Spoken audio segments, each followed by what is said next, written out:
Mm.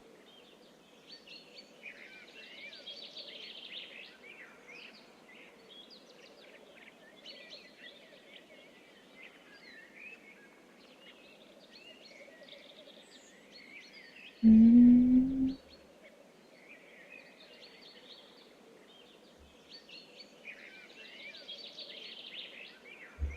Ah.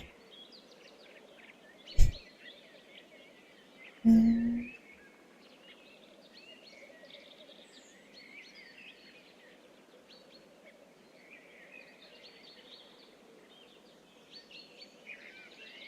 Let's see.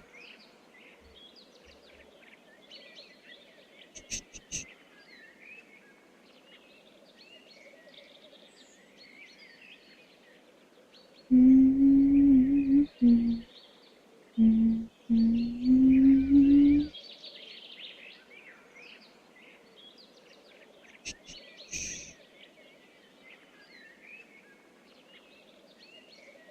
Ah. Mm.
I've got everything set up right.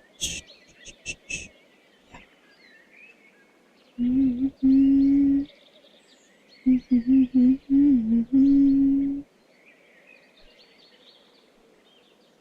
Anything I need to close that, do that. I set up that right. If I didn't, I need to copy that. Go here, no. Go here. Okay.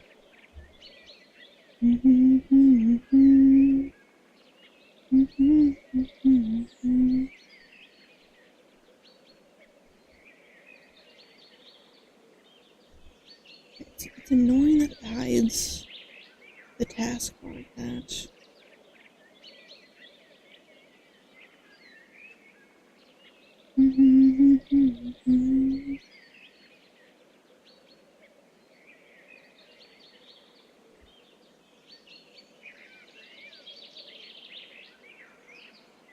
Oh.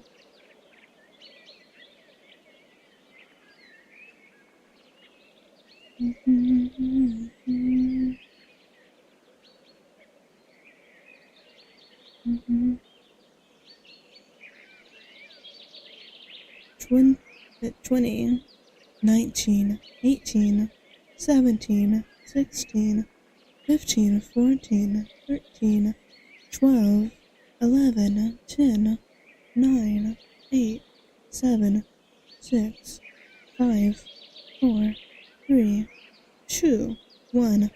Wah. Wah. Hello, VOD. Hello, chat. I am not at all late. This is like usually the time I would probably be ending stream, so I don't expect anyone to show up.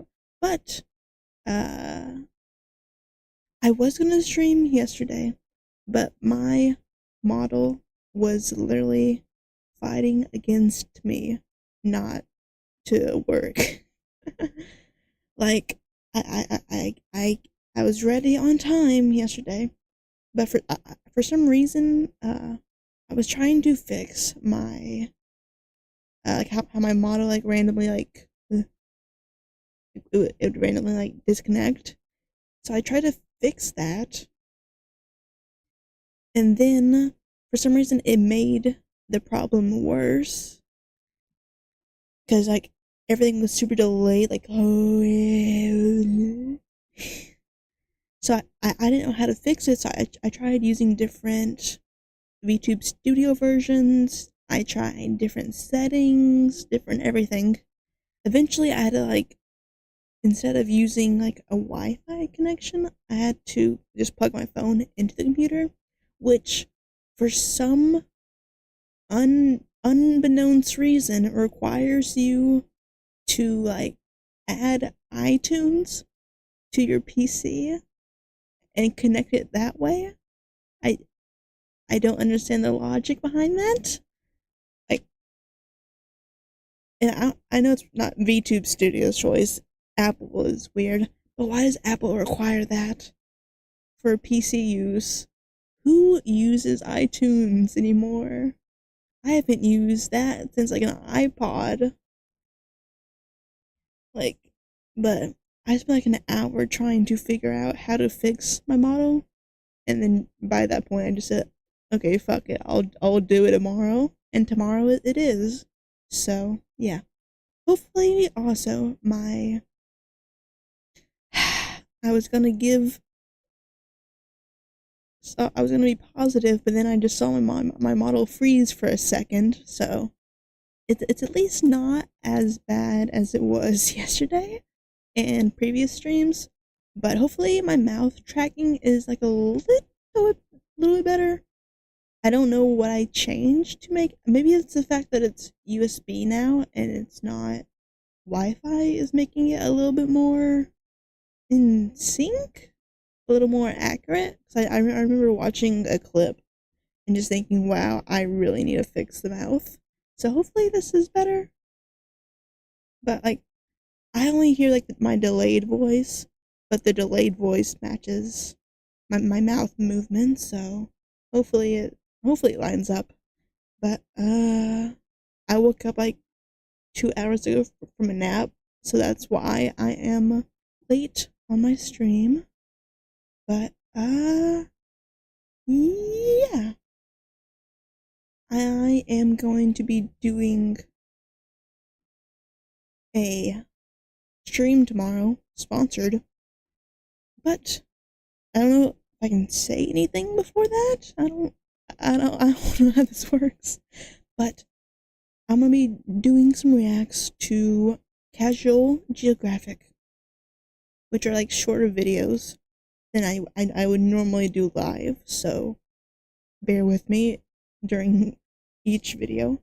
I think I had 20 something videos in the playlist to watch because I'm gonna go from the newest video to the oldest video, but I only saved the ones from this year so far.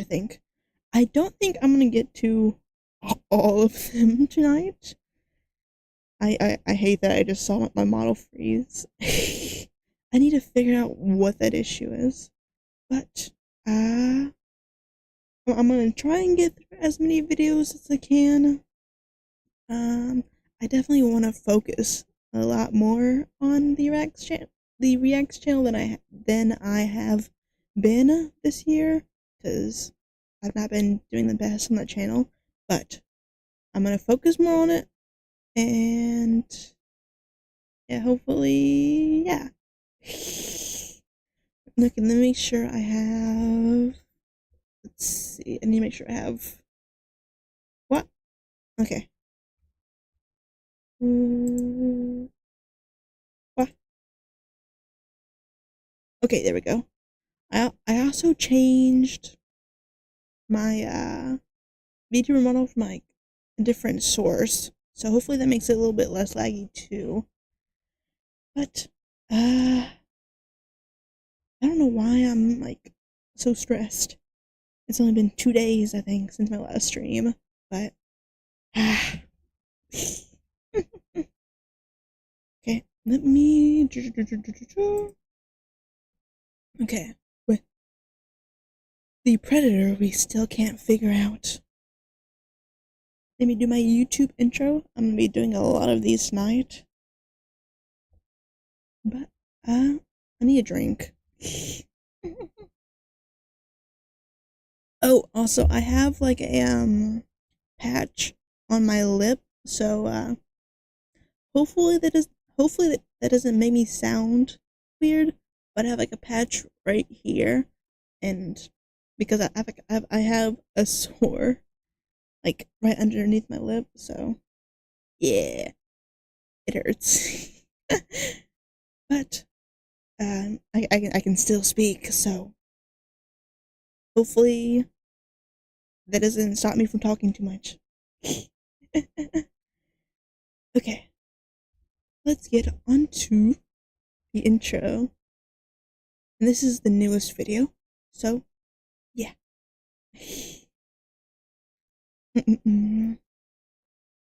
Shit.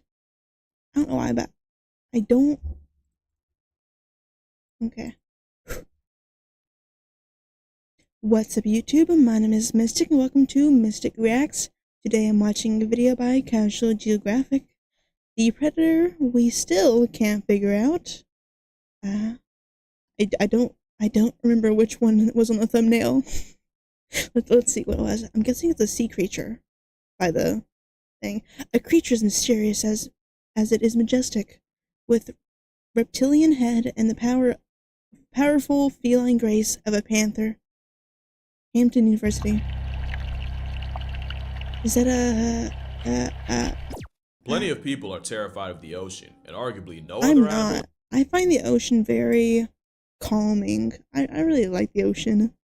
embodies thalassophobia more than the predator time seemingly left Thalassophobia? behind. Most people will never see one alive, yet they remain one of the most nightmarish and Ooh. uncanny, but also complicated and It's least cute. understood apex predators on It the looks planet. cute In to fact, me. the first time you ever heard of a leopard seal, it was probably giving Happy Feet hell. Or the pebble and the penguin, in which case... Oh, that was the creature in Happy Feet? I don't remember that movie at all. I kind of forgot Sure, it. those doctor appointments are booked. You're getting up there. Or maybe What is that movie? If you or a loved one was a victim of that jump scare, you may be entitled to financial compensation. Not for me, though. The penguin paralysis demon is incredibly feared for an animal we don't know that much about. But it's what's cute. a sea leopard's favorite fast food? Popeyes. It's cute. Popeyes. But there's a whole nother side to the assault sausage. One that just might bring you to tears if you watch long enough. This video isn't to make you fear or hold hate, but understand and even appreciate the alpha seal, not for just what it is, but how and why, and all I ask is that y'all hear me out.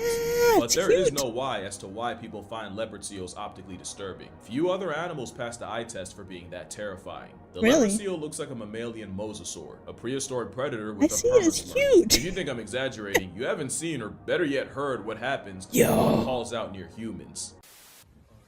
Okay, this is I don't know if anyone else seen this movie. I don't remember what it's called.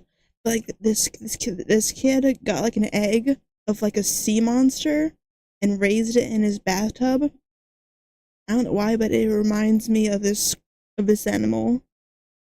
But it was like a Loch Ness monster. I love that movie.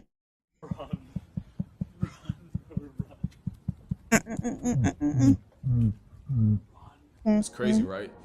You can hear it in your chest. Another thing is, people often suffer from a lack of scale with sea animals. They don't know how huge tuna are, how big dolphins get, and that they're actually that big? 12 feet long and weigh over 1,200 pounds. Trust me, there's a worse picture than this down the line. Chances are, you've never looked a leopard seal in the mouth, because then you'd have to be surgically removed from your therapist's couch. Those teeth are built like that for a reason we'll get into soon, but this internal mugshot may be coming to a beach near you. Abolish any idea that an air-breathing barracuda I don't have a beach near me. I'm landlocked. As they've been found as far as Antarctica, New Zealand, South Africa, Argentina, the What the Falklands, and more. There's at least one leopard seal. Well, they're not new, but yeah. And that's insane to me. Shows the idea that this apex pinniped could be pulling up to a pier by you.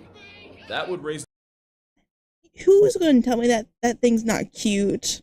I wouldn't mind it near a pier by me. I've never been to a pier, but I want it to be a peer of mine. Okay. The hairs on Caillou.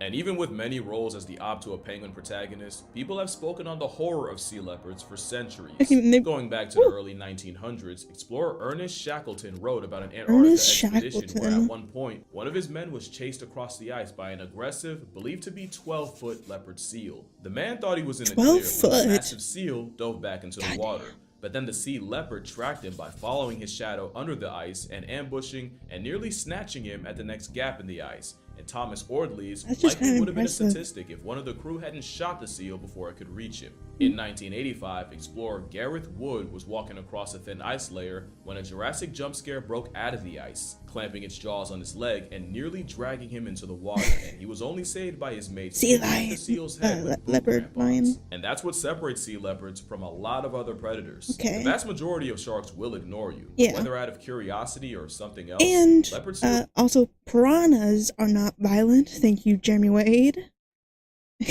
will boldly swim right into your space. Okay. It's the closest you can get to an encounter with a murder maid. It was right there. Most times they genuinely seem curious and like they're investigating your presence. Okay. But other times they do the kind of things that led to researchers equipping inflatable boats with protective guards because of how often a 12-foot vibe check would bite through it. You only get away with that as an apex predator, and present tense plesiosaur is absolutely apex. They will eat anything. Those freakish teeth are actually for catching krill, and having trident-shaped teeth helps filter them out What of the are water. krill? Krill that could be nearly 50% of their diet. Like, Of what are course, they the leopard seal's considered? list has much more on it, including often other seals like fur seals, and even their closest cousin, the crab eater. Obviously, Crab they eat eater? fish, and in New Zealand that can include sharks. Leopard seals also Ooh. breed squid. One was caught with a sea snake, and there's even one case of a leopard seal attempting to take out a minke whale. Even the ocean's top predator, the orca, rarely resorts to hunting an aquatic velociraptor, because Ooh. this is not the average seal. Okay. But if you know this seal, you know the most I famous don't. victims of leopard I've seals never met it. are penguins. Even though penguins aren't even the biggest part of their diet,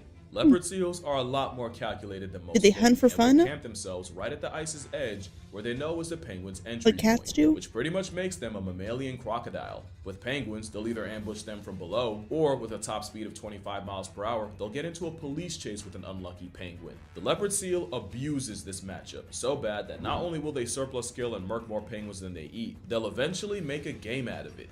Leopard Okay, I seals was have been right. seen chasing down penguins into Okay, I was right. They do kind of hunt for fun. Okay. I thought I heard that somewhere, kind of. Like how cats hunt birds for fun. exhaustion and Or seemingly other toying animals. with the bird. They'll traumatize the penguin within an inch of its life and then just shove off like it was a sick joke. But it's when leopard seals aren't playing that things get R-rated, and it all goes back to those teeth. Those teeth could maul the grizzlies and gives them a demon's headshot, but they lack the shearing teeth carnivores need to slice prey. And that's why you see them body birds by slamming and suplexing them against the water. A leopard seal will thrash a penguin until it genuinely gets degloved, and the penguin's skin and flayed every Degloved? possible way gets eaten. So with all that, Stevie Wonder could see how the king seal of the South got its bad rep, but wild sea leopards do have one thing that not even killer whales do, What? and that's a human body. There's only one case in recorded human history of a leopard seal Oh, killing a person, but it's also one of the most brutal Only animal attack one? stories I've ever shared on this channel. Wait, whales? For obvious What? reasons, viewer discretion is Wait, advised. Kirsty what? Brown was a 28-year-old Like- marine like biologist visually? for the British Antarctic Survey, and on July 22nd, 2003, He's not gonna show anything, is he? So it's on YouTube, so I'm gonna assume not. Please don't. she and a buddy were snorkeling near Rothera Okay, it's Research 2003. Station. They were studying There's the no impact of real iceberg cameras scouring back on the then. environment when the leopard seal studying Kirsty violently made an impact on her. At Crab this point, eater. nobody had ever lost their life to a sea leopard, but there were Really? documented instances of aggression, and as a rule, nobody was allowed in the water if a leopard seal was spotted. The Okay, problem fair enough. was, no one Makes saw this sense. leopard seal until Kirsty screamed and disappeared, only to resurface with her head in the seal's jaws. From there, the normally sized seal would drag her deep underwater, release her long enough to just almost resurface, just to grab and drown her again, all while mauling Just, like, her with bone-crushing bites. to keep her Eventually, alive? Kirsty and the seal disappeared, and the And last torment time her her? dive buddy saw her alive, she was 20 feet underwater, desperately fighting to break free, while the apex seal held her by a fin. Eventually, the seal resurfaced, over a half-mile from where they were last seen, and after bashing the predator in the head with a shovel, the rescue crew fended the seal off and finally pulled Kirsty into the boat. Tragically, as you can tell, despite several CPR attempts, Kirsty Brown would be pronounced dead right there. Kirsty's body was recovered with over 40 bite wounds, and her dive computer revealed something arguably worse. During the 10 minutes of hell, the leopard seal had dragged Kirsty to a maximum depth of 70 meters. That's 230 feet. But personally, the most disturbing part was Kirsty was already an exceptionally small human at 5'1", 120 pounds. Okay. And eyewitnesses said this was an exceptionally massive seal, estimated to have been 4.5 meters, that's nearly 15 feet long, and well over 1,300 pounds, which I genuinely don't want to believe, even if it was based off the seal's size relative to the boat. Because not only would that mean a 5-foot woman was mauled by one of the largest leopard seals ever seen, but this is what that size disparity would have looked like. There's no f***ing way! And since no one ever asked the leopard seal why, the most popular theory is that her size, black dry suit, and fins caused the colossal carnivore to clock Kirsty as a penguin or fur seal. And in all her struggling, flailing, and failing to get away, all Kirsty managed was to act like prey. Which sounds wild victim blaming, and I swear I'm not. There's a reason there's no jokes in this section. This was genuinely one of the worst I did not expect this in this video. Imagine being mauled by a bear, but also while being waterboarded. In fact, let's get even more descriptive. Kirsty Brown spent the last 10 minutes of her life fighting an animal nearly triple her length and 10 times her weight, while being severely mauled to the head and being brought tortuously close to the surface before being pulled again over 200 feet into a freezing abyss. Not only could the violent pressure changes cause a burst eardrum or even an embolism, that's at least your problem. Would have introduced Antarctic ice-chilled water directly to her skin. In the most respectful way, I really hope she blacked out or went into shock, because that is a nightmare Final Destination couldn't dream up. Kirsty Brown would have an island posthumously named after her, and her death led to more safety measures and protocols being implemented. But there was another consequence of her horrific demise. The much more strict regulations now meant many of the biologists trying to learn more about the seals were now forbidden from entering the water to study them. Something many, like dive guide Kelvin Murray, would call an overreaction. Suddenly an animal we barely knew much about was now... That does not seem like an overreaction. It's a safety protocol. Like, I mean, it definitely hinders their learning about the animal, but I mean it prevents more deaths, because if they didn't do anything after the fact and someone else died, then people would be saying, well, why didn't you do anything? So I mean, it makes sense. It makes sense. Impossible to learn more about. It was a lot like the stingray. Stingrays are rarely aggressive, and less than 5 people in human history have lost their life to one in Australia. But because one of them was Steve Irwin, you had an entire generation ready to punch out an aquatic placemat. Which he wouldn't want. The circumstances of his death were insanely bad luck, and Khaki Jesus would have passed twice if he saw the stingray hate. Only one person has ever died to a sea leopard. It's just that the attack was so brutal that, and the pro-penguin media meant, a blubber assault weapon got demonized to hell. To be fair, with the things I said they'll do to penguins, other seals, and even humans, how could you not call this Ice Cube mammalian missile crisis a sea demon? I wouldn't blame you for being afraid, but at least give the other side of the leopard seal a chance. I was not lying when I said a pool full of sharks will ignore you, but a leopard seal will get right up in your face and conduct an investigation in your personal space. Which makes sense why they would take it seriously. Because aggressive or predatory encounters with humans normally happened at the ice's edge, aka the leopard seal's favorite ambush spot. But almost every time a leopard seal has approached a human already in the water, they're doing it from a place of curiosity. That is really weird for a predator. Like, for all their bad PR, bears usually avoid people. And an experiment found that even the top predators in Africa hightail it whenever they hear human. But a giga seal will study us the same way we do them. That's weird. One seal made it even weirder. In 2006, but I mean, also, like, I'm assuming most aquatic animals, like, you know, near the Arctic or like in the middle of the ocean, they don't really encounter humans to the same level that like animals on land do. So they don't get the torment that like animals on land do, so that they don't have as much fear of humans, I would assume. I may be wrong. Maybe there's more people. I guess there's more people in the Antarctic nowadays, probably, but probably not, you know, as many as like Africa and Savannah and stuff. Steroid seal. Funny thing is, leopard seals are hard to find. They're hard for you to find. To them, you're easy. It wasn't long until Paul had a giant female. Females are bigger, by the way. leopard Okay. seal circling his zodiac. And it was at this moment he ignored every Zodiac. primitive instinct and ancestral Ain't that a alarm and got sign? in the water and braced himself. The seal with a head bigger than a grizzly bear's made a beeline towards Paul, and right when Paul feared the worst and held up his camera as a feeble defense, the she leopard stopped and just sized him up. Science says if you're able to stay calm and hold your ground, a leopard seal will go from possibly aggressive to curious, and she even got close enough to study her reflection in his camera. It's like her internal monologue was saying, wait, you're not afraid. Why aren't you afraid? What are you? Then she got bored and swam away. Could she But then have came thought back it with was a live another penguin, sea which she leopard? released in front of Paul. Like, could she have not seen the reflection and thought maybe it was another one? Maybe? 'Cause I know other animals do that. That could have been it, maybe. Obviously, Paul didn't take the offer, so the predator got another penguin, and then another one. And for the next 4 days, the same species that had mauled a woman to death would now be waiting to greet Paul whenever he entered the water in an attempt to feed him. I want y'all to really understand what was happening Okay. here. This she-leopard was going out and tiring penguins. She definitely thought. I feel like she definitely thought it was another sea leopard, and that's why. Because like, is that maybe like a mating tactic? Maybe. And bringing them to Paul. And when Paul didn't eat, she'd bring increasingly lower HP penguins. She'd bring beat up, barely alive penguins, half-eaten penguins. At one point, Paul had 5 Like trying to past feed a tense penguins floating child. around his head. Paul would even swear that the leopard seal seemed genuinely disappointed with his lack of effort. Correct me if I'm wrong, but I can only think of one other time you had a wild predator straight up offering food to a person, and it was killer whales. And at least orcas have a history of hunting alongside people. We're not talking about a trained Wait. animal or one habituated to humans. We're talking I mean, what do you say? wild predator straight up offering A wild predator. Okay. Would cats count? Because cats have that behavior of food bringing to a stuff. person, and it was killer whales. And at least orcas have a history of hunting alongside people. We're not talking about Really? a trained animal or one habituated to humans. We're talking about a wild predator Right. going out of its Okay, way yeah, to provide wild for a is person. the key That's word. not normal. Seals are the mermaids of bears.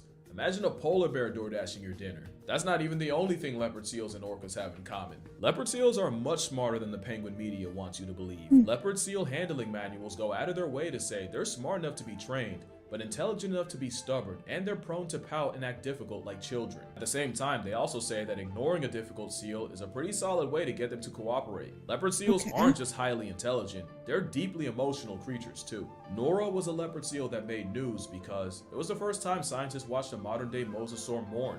Nora had a pup that tragically passed away, and in grieving, Nora would stay with her lost child for over 20 days. Nora didn't just watch over her child, she'd move the body across the ice, carried it in her jaws, and even got aggressive whenever people would get too close to them. It wouldn't even be the only time, as in 2021, 23, and 24, scientists documented the same mother doing the same thing with 3 different pups. Oh, she Which is a lost different 3 kind of pups? tragic. And again, the last time I can remember hearing something like this, it was when Orca J35, or Telequa, also grieved the death of her calf and couldn't let go. That's the problem with sea leopards being so understudied, because then you miss stuff like this. And that's not even mentioning arguably the most interesting thing about them. Leopard seals sing. Males will sing these beautifully haunting songs, and females in heat will respond with a song of their own. And if you haven't seen it, it's like an underwater opera or ballet from an animal that looks like a dinosaur. It's not just beautiful. Scientists actually studying these seal songs found that these songs are sequenced and structured a lot like human nursery rhymes. This guy. I really feel like leopard seals would have way better PR if they could actually survive in zoos. They're one of those animals that just don't work in captivity. They're like the great white sharks of mammals. Few leopard seals have ever been held in zoos, and the most famous case was in Sydney's Taronga. You know what I think about at night sometimes? Sometimes I think about Casey. Casey was a male leopard seal, believed to be the only male ever kept in captivity. He was found as a pup, abandoned on a beach in Guatemala, injured, emaciated, and with shark bites. Casey was brought to Taronga for treatment in 2007, where he joined female Brooke, who was rescued in 1999, and another female, Sabine, who got there a month before Casey. Now, I can already read the anti-zoo comments, so it's important to say that these seals could never be released back into the wild out of fear that if any of them were harboring any possible diseases, it'd wreck the already fragile wild population. So Taronga kept them to look after and even possibly use as ambassadors. Because again, leopard seals can always use the PR. And as Casey matured, there was a hope that he could help breed the first ever leopard seal in captivity. But since Brooke died of an illness not long after Casey showed up, it'd have to be him and Sabine. There was just one big problem. Male leopard seals sing for females, and as a seal found as a pup, Casey never learned his song. Taronga's staff would play the recordings of adult leopard seal songs in hopes that Casey would find his. They even played saxophone for him. I'm not exactly sure why, but Casey wasn't above it. He genuinely seemed interested, so if he likes it, I love it. Tragically, Sabine would also be lost to an illness before Casey had the chance to court her. And as Casey finally did learn his song, he also died in 2014 after struggling with a prolonged sickness and mercifully being euthanized. That's how Casey's story ended. The last captive leopard seal ever. So at this point, I think you can see that leopard seals are so much more than a penguin plot device. They've been lambasted and typecasted for as long as we've known about them, and demonized to hell. And you might ask, is that not what I was doing in the first half of this video? And honestly, I've been wanting to talk about that for a while. Skip to here if you don't want to hear the yap, but the biggest criticism I hear about myself is that I demonize animals, I spread misinformation to demonize them, and even that I've had a direct consequence on the conservation of those animals. And I don't think that's true. And honestly, whenever I would see that about myself, I get I'm not gonna lie, I get defensive and kind of hurt, because I feel like I'm always saying you can't moral scale an animal, that you can't judge or you can't put a morality microscope on a wild animal. Right. A zebra that has to weave crocs, cats, and a predatory laugh track don't give two stripes about being a good person. And then I feel like I try to make the separation between, you know, these are the facts that I find interesting, and this is the casual comedic characterization of those animals. But yeah, some corners of Twitter do not like me, especially with the dolphin thing, and I don't even have Twitter. I really just wish more people actually watch this video all the way through. Have I seen this one? Or at least at the 940 mark, because I feel like I touch on a lot of the things folks criticize me for. Also, just to defend myself a little bit, I will take accountability, but the whole internet dolphin hate thread was a thing long before me. That didn't start with me. Some of y'all are giving me way too much power by saying I single-handedly did that. Right. I've always said that the facts, as far as I'm concerned, are true, and if they're not and I get something wrong, I feel like over the years I've shown that I have no problem coming out and correcting it. At the same time, if I call something like a Water Weinstein or a C Cosby, that doesn't mean I actually like you gotta know that I don't actually think dolphins should be persecuted to the full extent of the law. But I can understand the other side. Because like, imagine you're a scientist or a marine biologist, and every time you log online, you see people saying dolphins are evil, dolphins deserve to die, all dolphins are rapists, and for every like 10 people that say that, maybe 3 or 4 link one of my videos. Replay that interaction enough times, and of course, eventually you would just think, oh yeah, this guy doesn't know what he's talking about, fear-mongering mother. So that's why the last couple of years, I don't know if y'all have noticed, but I've tried to be more careful with the way I frame these videos. Okay. I'm still gonna get my jokes off. I haven't seen your old videos. I'm pretty sure I called this an Ice Cube missile crisis, but that's why I've been wanting to say this, specifically in this video. I've always been fascinated by leopard seals, especially the aspects that make them dangerous. In fact, whenever I'm emphasizing how dangerous an animal is, it's coming from a place of admiration. At the same time, they already get demonized crazy, so you do have to be careful with how you walk that line. Ultimately, I think there's a middle ground where you can be entertaining enough to be an entry point for people to be interested in zoology, while also being fair to and I think it's I don't remember the reason why, but I used to want to be a zookeeper. I would never do that nowadays, but I used to want to own a zoo when I was younger. Obviously, that hasn't happened, but it was an interest of mine, so. Also fair to ask for a little bit of grace whenever I'm calling something like a threat to humanity, but y'all say it again. Dolphins, chimps, hippos, otters, sea leopards, and all others aren't evil. They're just animals trying to make it to the next day without the human privilege of morality. But that's gonna do it for this video. Drink water, hug your mother, don't touch seals, and I'm gonna see y'all in the next one. Yeah. Thank you for watching. If you see a sea lion, maybe don't go in the water, because it is illegal. But until next time, YouTube, bye. On to the next one, because I have multiple in this playlist. Let me name the recording.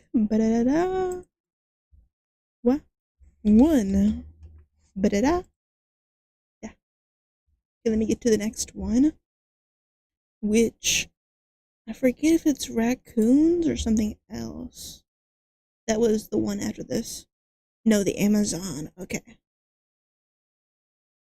Let me... What? There we go. YouTube likes to freeze on me at the very beginning of a video. Let me copy the name. Subtitle.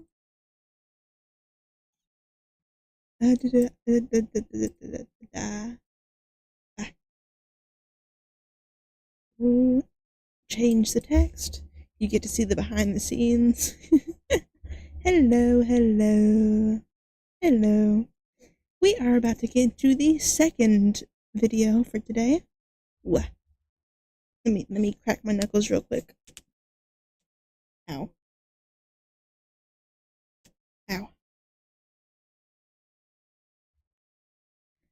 I was not expecting the last video to have the dark twist, because I'll be honest, I wore this top because I thought it'd be very lighthearted.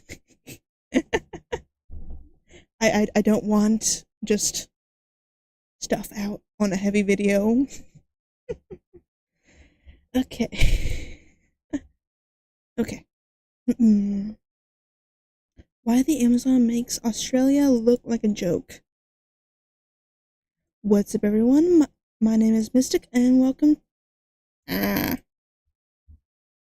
Take 2. What? Okay. What's up, YouTube? My name is Mistic, and welcome to Mistic Reacts. Today, I am watching a video by Geographic. Why the Amazon makes Australia look like a joke. Now, the Amazon and Australia are both very, very terrifying, as someone afraid of insects, spiders, arachnids. It's a very terrifying place, so I don't know what to expect. Let's get into it. Is that a leopard or a jaguar? Why ain't no way, boy? Jaguar! If Australia is Satan's sandbox, then the Amazon is its older brother raised by Brazil's Snake Island and tutored by the Darien Gap while babysat by the Serengeti. The land of felony deer and eight-legged landlords is a country club compared to the largest rainforest and factory. Have y'all... Thank you. Hope you feel better. But have y'all seen the guy... I don't know if he's been to the Amazon rainforest, but the guy that just grabs like snakes and like animals and just like handles them without a fear in the world and has like bite marks all over him. I know he's been to the Florida Evergreens, Evergarden, whatever that place is. I haven't seen that guy on my feed lately. Is he okay? Is he okay? Nonsense on the planet, because Australia is not that bad for what its reputation is, and for the most part discernment and common sense will keep you in present tense. But also the Amazon would take Australia's lunch money. This is a jungle that has swallowed cities, animated nightmares, and even Charles Darwin was naturally selected as a tribute to the forest. Really? Allegedly. The Amazon is a living bullet hell from top to bottom, but the most... How did he die? I have Charles Darwin's book on... I forget what it's called, but I think it's his evolution book is the one I have. But But we're also destroying the Amazon, so... And the ones most likely to leave you full-time horizontal will surprise you. And what better way to start than with the actual king of the jungle? What?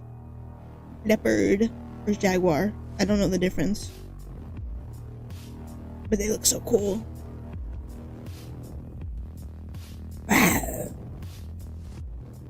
Jaguara, the cat whose name means he who kills with one leap.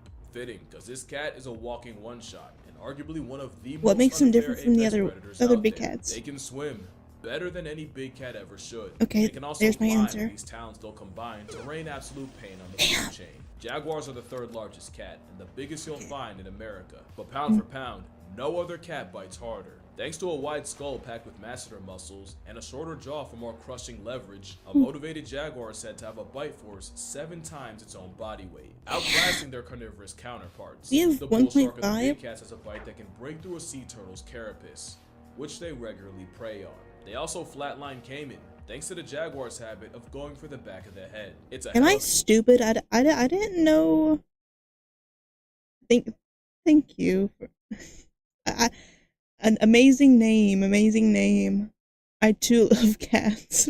Finboy dick sucker. Thank you, thank you. I did not realize that. Did y'all realize sea turtles were in the Amazon? I kind of thought that was exclusive to like the middle of the sea. Huh. I didn't realize that they would be close enough to land for a big cat to hunt on them. Or was that just like a one-time scenario? What? An attitude adjustment, one that can penetrate the skull and pierce the brain and leave a caiman anything but okay. So safe to say, you'd have no chance if John Whiskers decided to make you a memory. Victims of jaguar attacks all have one thing in common, and it's that they all look like they were mauled by a claw hammer. In 2010, a 17-year-old was returning from a fishing trip when a jaguar exploded out of a ravine and jumped onto the boat, knocking both into the water before resurfacing with the teen's head in its mouth. A bystander fended the cat off with an iron pipe, and somehow the teen survived despite devastating head trauma, memory loss, and bone fragments from his skull nearly piercing his brain. In 2008, can we go a video with that animal attacks? And mauled the 21-year-old inside to death, with his body found with fatal damage to his spinal cord. Jaguars are the Amazon equalizer, what many people would fear most in the jungle, but the humbling part is, they could easily do way worse. Out of all the big cats, it's jaguar attacks that are the least likely, other than snow leopards, and they live on heaven's driveway. From 1950 to 2025, there have been only 84 recorded jaguar attacks on people in the Brazilian Amazon, with 13 deaths. How many people live in the Amazon? Not only is that a little more than one attack a year, many incidents involve hunters flanked by hunting dogs. Most people that have run into a wild jaguar will tell you they're more likely to barely acknowledge you and just keep it pushing. This is an apex predator that actively avoids us. And for good reason. Considering humans nearly wiped them out and they're only just starting to come back to the United States, we're definitely what this brolic big cat. They were in the United States wild? None of that's any solace if you do get pressed by a jaguar. There's actually much worse things to encounter in the Amazon what is that than a face? leopard that lifts. For example,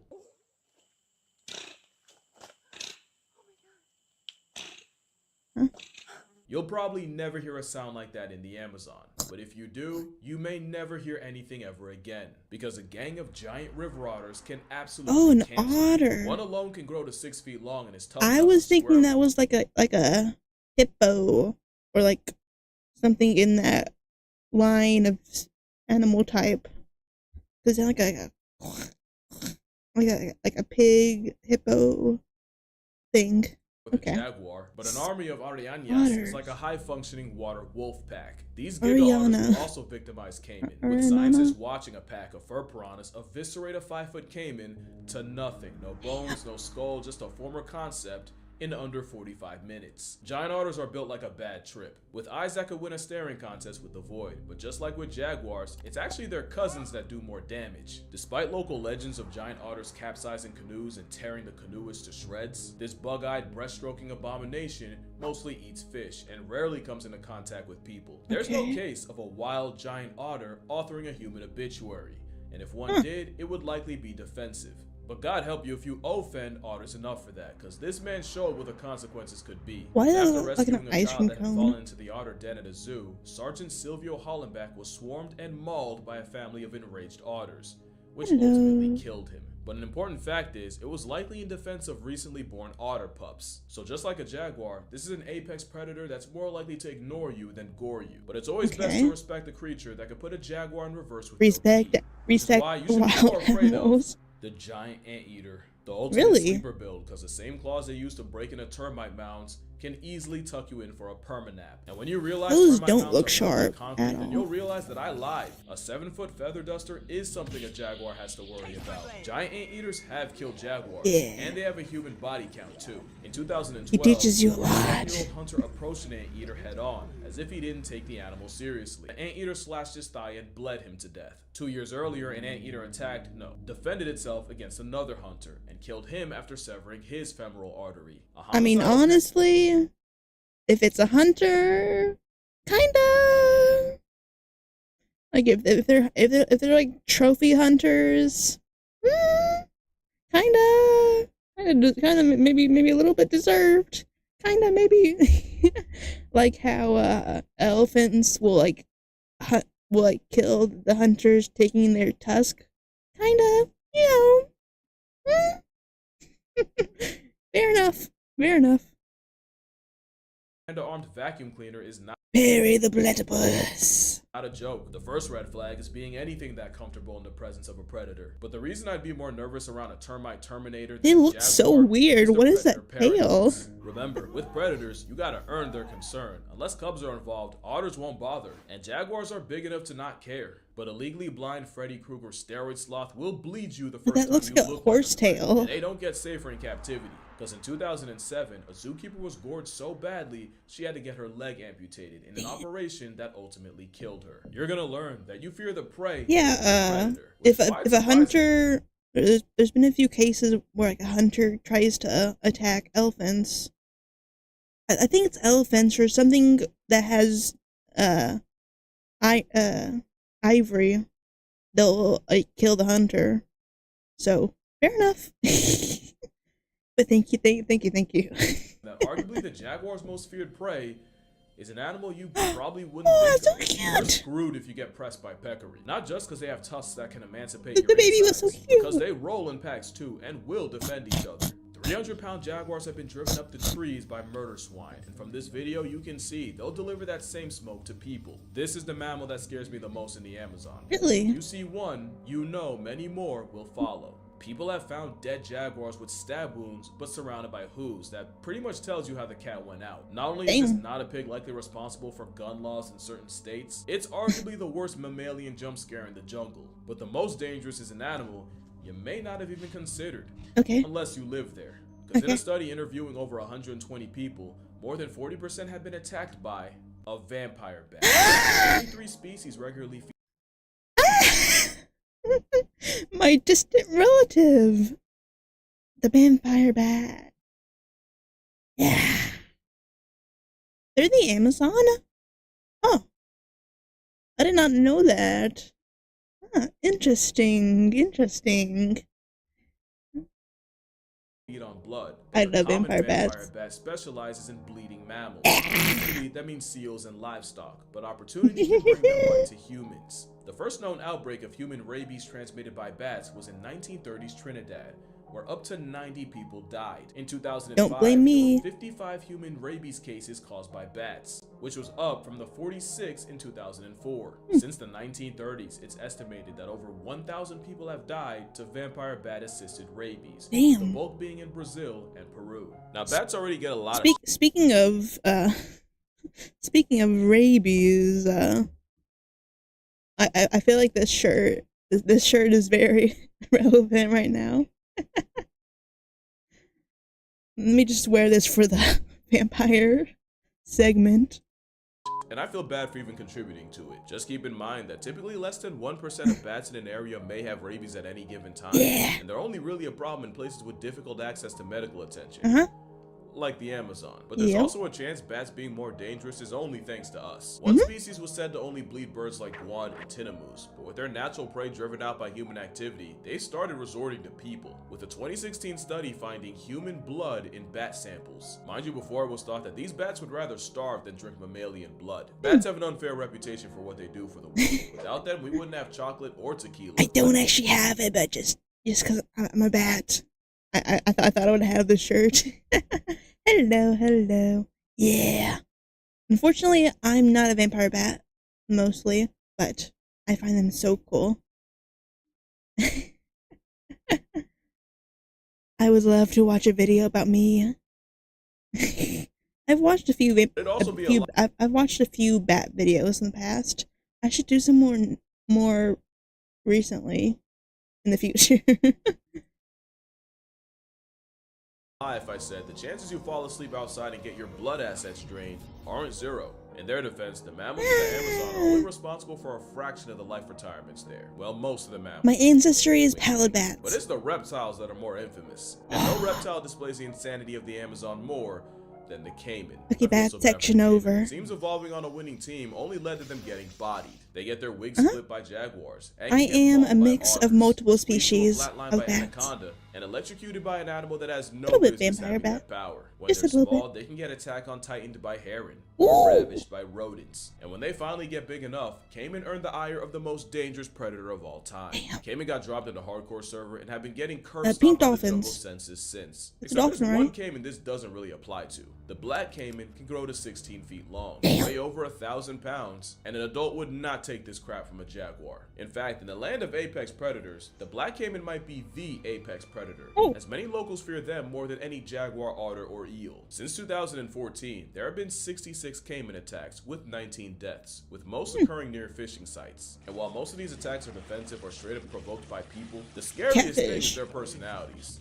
I mean, if you're stealing his food. And super people avoiding. But in other areas, people will tell you that they'll attack anything that moves. And I promise you're not ready for how powerful the biggest member of the alligator family can be. Just the force of their tail can shatter your knee with a well-aimed swing. But unlike crocodiles, cayman don't really have a reputation for becoming man-eaters. And like others, a majority of their victims are fish. And again, it's another example of humans being the real monsters. Yep. Because the black cayman was nearly poached into extinction for its hide. So bad that it led to the explosion of the capybara and piranha that were being kept in check, which ironically would only bite humanity right in the agriculture. But there's one reptile that has a reputation worse than the cayman, and it's... Snake? This trigger warning is only because my mom's afraid of snakes. Oh. If you're like her, go to this timestamp. Last warning. I love snakes. I love snakes. I love snakes. When I was younger, my mom's boyfriend had like so many snakes, and like I was like 5 or 6 or something. I love like handling snakes. I have like a photo of like snakes on my shoulders. They're so cool. I love snakes. I am not one bit terrified of snakes. However, if you put a small spider in my vicinity, I will scream. I would rather have a snake around my neck than a spider in this room. And if you're like her, go to this timestamp. Last warning, because the other side of this trigger warning is the biggest snake on the planet. Not the longest, that would be the reticulated python. But the heavyweight title goes to the... I don't know if it was a reticulated, I think it was a ball python that he mostly had a lot of. They're so cool. They were huge snakes.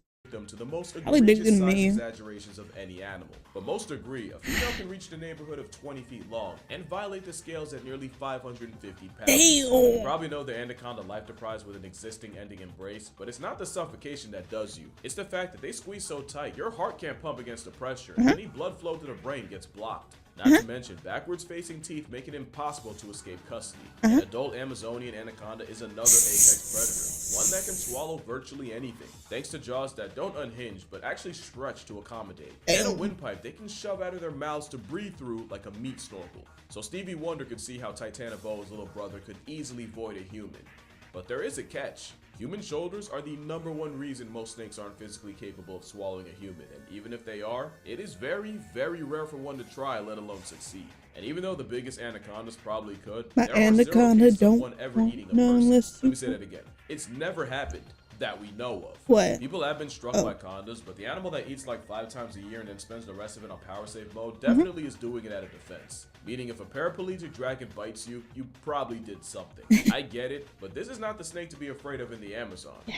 That would be, look, snakes have a worse PR than bats, so I don't even want to do them like that. But if you see a pit viper in the Don't cuts, do pick a higher bats like power save. that. Bats and snakes are so cool. Don't be don't be mean. Start a conversation. There's a lot of venomous snakes in the Amazon, and the most infamous is the common lancehead, or the furtilance. Out of all the venomous snake bites in the Amazon, the common lancehead is responsible for up to 90%. Between 2012 and 2021, the number of common lancehead bites was 202,604, with 766 deaths. And I'm gonna link the study that said it in the description because I read it and I don't believe it. Lancehead venom isn't just toxic, it's designed to murk prey fast so the snake doesn't have to track them. The venom attacks tissues and blood cells and causes them to lyse and burst, instigating internal hemorrhaging while also blocking blood clotting with anticoagulants to keep you bleeding. And it happens fast. One 10-year-old girl was bit, and even with relatively quick medical attention, she still had to get her leg amputated. Another girl was struck, likely by a fer-de-lance, and the venom turned her leg into a black stick. You can look it up if you want. I'm sure as hell not gonna show it here. No. A black stick tinted green. That is what her leg was reduced to. Now, what cost her leg was the fact that she was originally treated with traditional medicine and not brought to a clinic until a month later. Most times in immediate medical, a majority of bite victims end up making a full recovery. And the fact that most bites end up being dry explains the low bite to death ratio. But it's when you get envenomated in an area of difficult or remote access that you're basically a walking corpse. Right. The sad part is, snakes don't want to resort to using venom unless they think their life is in danger. In fact, most times the snake will bite at you instead of biting you. But lanceheads often hunt rats in coffee or banana plantations, which can lead to a double-edged jump scare for them and the farm workers. So while everyone's scared of Satan's weighted jump rope, it's a snake you don't see that should scare you. Also, honorable mention to the Bushmaster. With a name like that, you are not to be played with. You got it. But it's not just the venomous occupants that'll fold you. The poisonous they call me the Bushmaster. And the Amazon has the most poisonous animal on the planet. Frog? The fact that it's a tiny skin-level frog is the second biggest you of the forest. The same caustic Kermit that could sleep comfortably on a quarter has enough toxins to one-shot 20 people, 20,000 mice, and 2 bull African elephants. There are no elephants in the Amazon. This thing's built like a biblical punishment. What the fuck was that? Why would you why would you put that thing in your mouth? Alive? What the fuck was that? Hunters rubbing their arrow tips on the frog's back. If you were to get injected, at best the batrachotoxin would cause numbness and nausea. At a higher concentration, the poison that runs interference between nerves would cause paralysis, convulsions, and even seizures. Any higher, and the paralysis of the diaphragm and heart failure would cause suffocation, cardiac arrest, and death.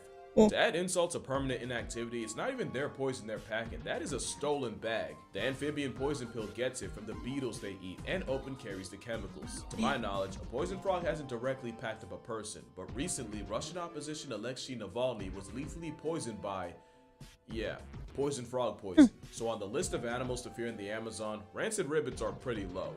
Mostly because their dress code is a literal red flag, along with green, gold, and all the others. Getting in the water I like the green one. You'd likely never see it coming. So what is the scariest fish in the Amazon? Because there are a lot of options. Don't say piranha. Several 100-pound armor-plated Jurassic guppy that could easily turn your lights off. Bull sharks are considered the most aggressive shark species and the closest to the stereotype, and they've been known to venture up the Amazon. And while they're not as unhinged as their reputation is, and attacks in rivers are super rare, murky river water is the best place to do a shark statistic. And the pacu has human teeth and has been nicknamed the ball cutter. The what? No further comment. The most infamous fish in the Amazon is the candiru, and they're the reason people say you should never pee in the waters. According to legend, the parasitic pin needle will follow the urine up your urethra, where they get lodged up there with their backwards facing spines. Think of the anaconda's jaws, but clamped inside the most sensitive part of your body, and allegedly, only invasive surgery can remove it. But in all of humanity's history, there has been only one recorded case of such a fate, with one man in 1997 claiming that a candiru jumped out of the water, swam up his pee stream, and into him. Yet science has proven that not only is that physically impossible, like fluid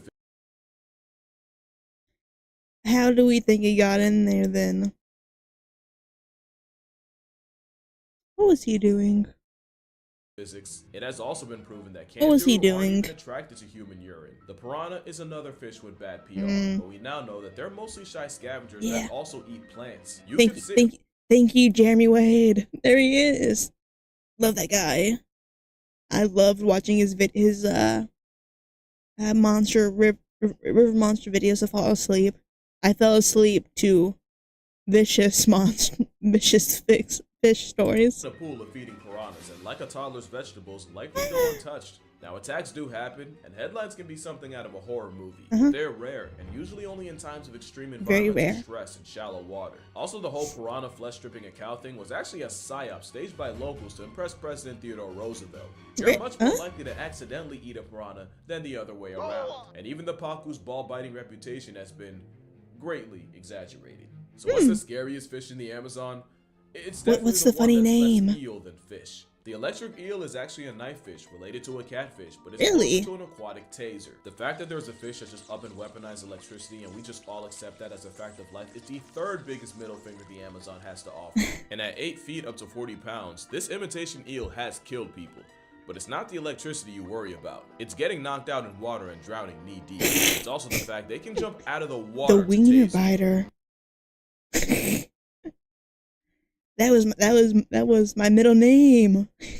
Which a scientist discovered by accident when he tried transferring one into a new aquarium and nearly got fried in the process. Not to mention 8 feet of not an eel can have all their vital organs packed into 20% of their body. The remaining 80 is reserved for electric organs. This is one of those things you blindly accept as a kid, only to severely question the existence of as an adult. Damn. So we went through mammals, reptiles, fish, and amphibians. That only leaves the most dangerous group of all. What, birds? Kinda. Because spiders aren't insects, but No.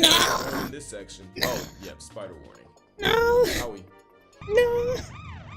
I mean, I'll watch it, but no. Lion bird-eating spiders are the largest tarantulas in the world. The funny thing is, they rarely prey on birds, but the naming guy made damn sure you don't forget they can. They mostly go for rats, frogs, lizards, sometimes snakes, and they do this by paralyzing prey with venom and then liquefying their insides with enzymes to turn the prey into soup. But as that one weird spider apologist that refused to kill them as a kid, I gotta say that tarantulas are virtually harmless, with venom no worse than a wasp sting, and they've never killed a human. The most dangerous thing about them is that they're terrified of humans and will flick highly irritating hairs into your face as defense, and those hairs are absolute hell if they get in your eyes. And as intimidating as a Goliath might be, they're like a soft-shell lobster to a I don't Goliath. care. And people too, because the tarantula is considered a delicacy. Now this spider is a different ballgame. The Brazilian one. I don't understand people who eat insects for like delicacy. Like if it's like a last resort, understandable. But for like rich people or whatever, whoever eats as a delicacy, why? Why? Like I'm just thinking of like tasting the prickly fur. And there's definitely no meat. There's no good taste. Texture nightmare. Yeah. Catch this 1, 2. Yeah, I don't get people who eat bugs, calamari, that one lard, that one bird that gets stuffed to hell in the liver. I don't understand that. Rich people and their taste buds. Blech. Yeah. If I hear the word delicacy, I know it's gonna taste bad. Spider is responsible for thousands of bites a year, with an estimated 40,000 occurring annually in its namesake country. Like the tarantula, they're also afraid of people and lash out offensively. The problem is, they also hide in dark crevices, which leads to a mutual jump scare for people. They have an especially bad habit of finding themselves inside shipments of bananas. There was one time a store in Austria was shut down. No, I don't want to hear it. I don't want to hear it. I like bananas. I like bananas. Shut up. I don't want to. No. For several days after one spawned out of a banana crate like a jack. Appropriate response because the Brazilian Antichrist venom has a lot of effects: paralysis, trouble breathing. But the most infamous side effect is that envenomation can cause a painful, several-hour case of priapism. Now Google priapism and you'll understand why this is the number one middle finger of the rainforest. No thanks. One that can end your baby-making career permanently. Even with thousands of recorded bites a year, there have been less than 20 deaths recorded since the 1900s. Mostly because, again, animals don't love to waste venom, and most bites are dry, and even if they aren't, with anti-venom, you're almost guaranteed to be fine. That being said, you better have anti-venom. I love Die Hard, not Never enough to watched live it. That being said, I take a spider over Satan-pede. The Amazonian variety is the largest on the planet. They punch way above their weight class. A prey list that can include birds, bats, and rats. Centipedes like this can subdue 15 times their size with paralyzing neurotoxic venom. And it is no exaggeration, one of the most painful bites a human being can experience. It probably won't kill you, and that's not as a favor to you. There's at least one case of a centipede subtracting a person. It was when a Venezuelan child opened a soda can and was mortally wounded by the crawly hidden inside.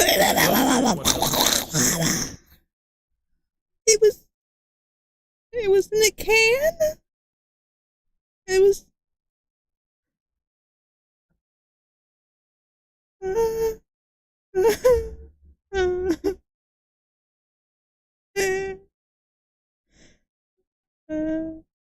Rather take a bite from a centipede or stings from bullet ants. How it got its name is pretty straightforward, but its indigenous name translates to the one who wounds deeply. Why was there no Because you're scheduled for 24 hours of agony and untold suffering once you get bit. Entomologist Justin Schmidt has described a sting as less like a gunshot and more like walking over flaming charcoal with 3-inch nails stuck up your foot. The ants are even used as a rite of passage for the Setere people, with those initiated having to wear a glove of these piss ants for some time, all while being lit up by the insects. It's a process that can cause temporary paralysis and hallucinations. The process is done not once, but up to 20 times. It's a different level of pain, but one that's not lethal, as bullet ants have never killed a person. Yeah.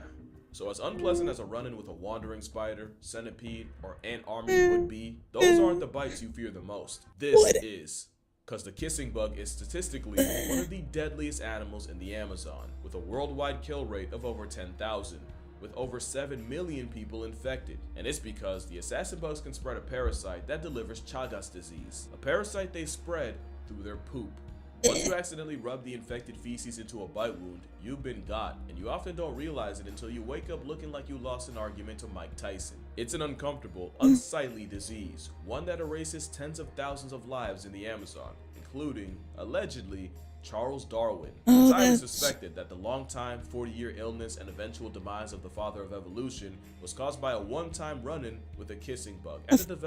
It caused a 40-year-long thing? So it's not like an instant thing, it's like a long-lasting thing? Huh. Remind me never to step foot in the Amazon. Of Chagas that came after. By the numbers, that makes this bug one of the deadliest creatures in the jungle. Damn. But not number one. That spot goes to the deadliest animal of all time. What? The animal you should fear the most isn't a jaguar, anaconda, caiman, or even unethical Viagra. What? It's the mosquito. The mosquito has buried more people than every single war in human history combined. And it's no different in Earth's biggest jungle, as Anopheles darlingi has killed untold numbers of people, as largely the biggest vector of malaria, along with other maladies like dengue, yellow fever, and even Zika. I hate mosquitoes so much. I used to get so many fucking mosquito bites as a kid. I hated them.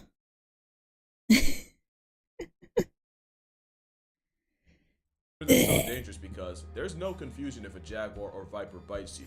But mosquito bites can easily go under the radar. Yeah. So you wake up to the Grim Reaper on your nightstand. And the worst part is, mosquitoes could easily be way worse. One, because only females suck blood, but also because out of the thousands of species, mainly 3 are responsible for census cuts on humanity. One adjustment by them and they could possibly wipe us out, but again, it might be our own fault they're so dangerous. As deforestation has boosted the number of bites, and those same deforested areas can have biting rates 278 times the normal. And that's why it's humans that are tied for the most dangerous animal in the Amazon. Right. It's been said that deforestation has killed 500,000 people in the last 20 years. Damn. Nearly 30,000 a year attributed to heat stress. Why are we even doing that also?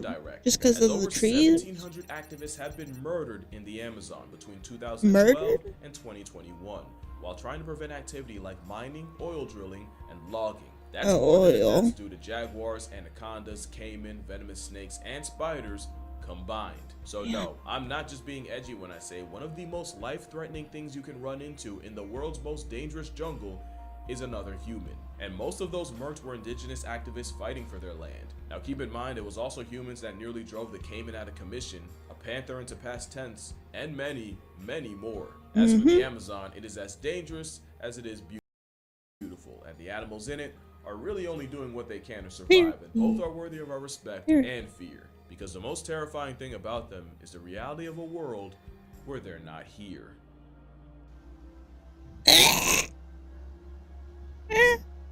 No. Is that all? Yeah, okay. I'm getting it off the screen.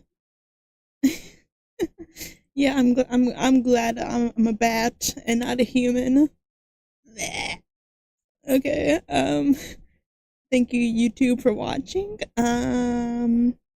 Don't go in the rainforest, and don't put a frog and a spider in your mouth, please.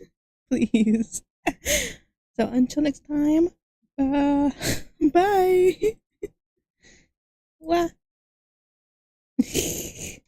On to the next one. Hopefully it does not feature the same horrifying animals. Oh, I need to close that. Okay. What is the next one? What is... Okay, I don't know what animal that is.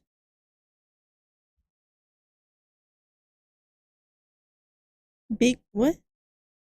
What is big boy? What animal is that referencing?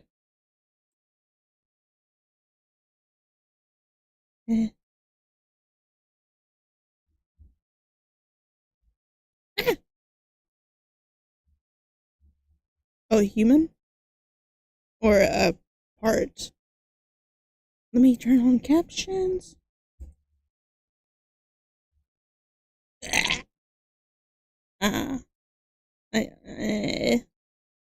I mean, I would argue that insects are animals, right? I feel like anything living is an animal, right? Or is it a specific classification? Okay. Wow. How this became the most disrespected animal of 20. Let me,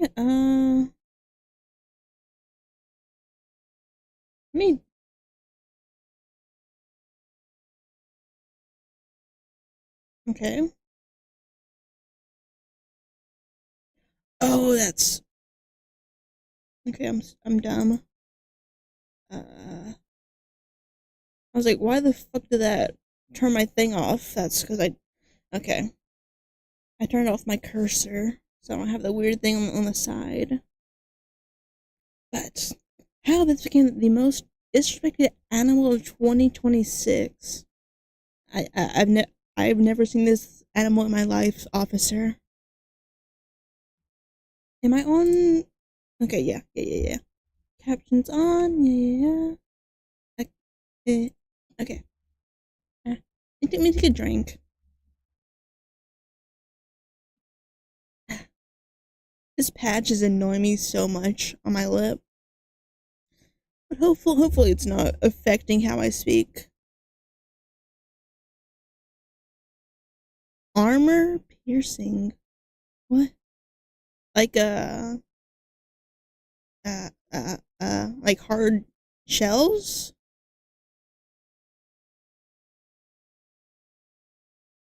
Okay. Okay. Let me do my YouTube intro onto the third video of tonight. I'm getting itchy thinking about those bugs. I don't like that.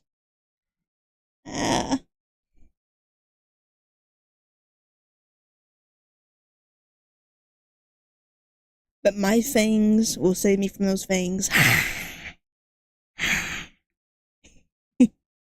Okay. Wow. What's up? Oh god. I feel like I just lost the ability to breathe for a second. What the fuck was that? Okay.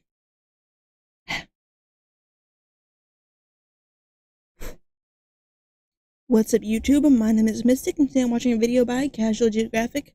How this became the most disrespected animal of 2026.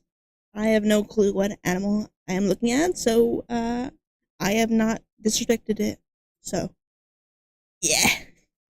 Let's get into the video. What? Just some BS with fur. Default mammal. Bro is just a template thing. Oh, I'm sorry. Just a random effing thing. Login reward. This might be the worst one. What's that Login mean? reward. The internet decided to have a cultural campfire, but instead of roasting marshmallows, Nature's Untitled Project got flamed with every way to say they're easy to draw. Straight bullying a beta test. You got folks saying we never officially discovered this mammal until someone went into a pet store and asked for an animal. John Mammal, they're calling him. They're slandering the life out of my guy. I gotta say something. especially with his big homie on my chest. This potato vampire is a Hyrax, and they did not evolve for 50 million years just to be called a furry template. Bro is literally in the Bible, especially when the imitation bunny's closest relatives are elephants, which everyone loves, and manatees. He has like a heart on his nose. Which I like anything. People from love. I like anything with fangs. 1 second.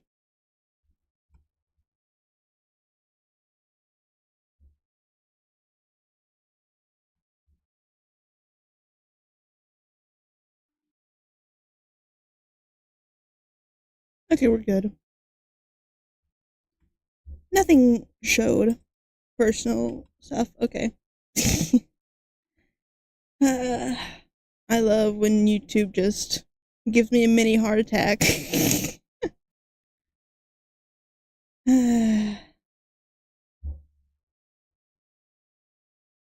Okay, let me.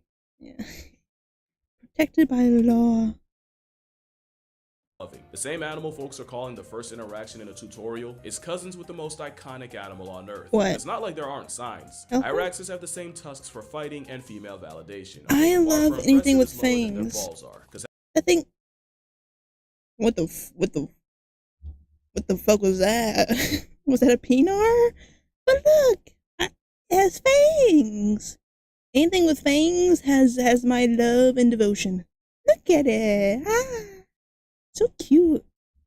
The same tusks for fighting and female validation, although the bar for impressive is lower than their balls are, because having an internal coin purse is another thing they have in common. To be fair, Hyraxes have a lot in common with a lot Get of this off the screen. Virgin East 2 roads, that boy's a roundabout. I don't know what his name is, but Casual Geographic, don't be showing that. Tusk and toes. They have a jaw you'd expect on a rhinoceros, a pica plus build with marmot for measure, but only one reps the rodent varsity sweater. It's a miscellaneous mammal nature uploaded at the last moment. They're such trash thermoregulators, they're more reptile than rodent. As a partially cold-blooded concept, most of the Hyraxes comes from charging in the sun, giving it the same pastime as the Viscacha. They're less efficient than the Sensei gerbil. Where Viscachas may spend a quarter of their time sunbathing, this sentient 1159 project submission has about 5% of its life when it's not just sitting idly. Hyraxes inherited the koala problem, but at least koalas have the excuse of poor diet. Nature greenlit the mammal version separately. They didn't ask for any of this, yet the internet has been cooking them like they come with XP. Obviously, this organism dies and offers zero, which isn't just outrageous slander for an animal name dropped in the holy book and whose poop has been used in perfumes.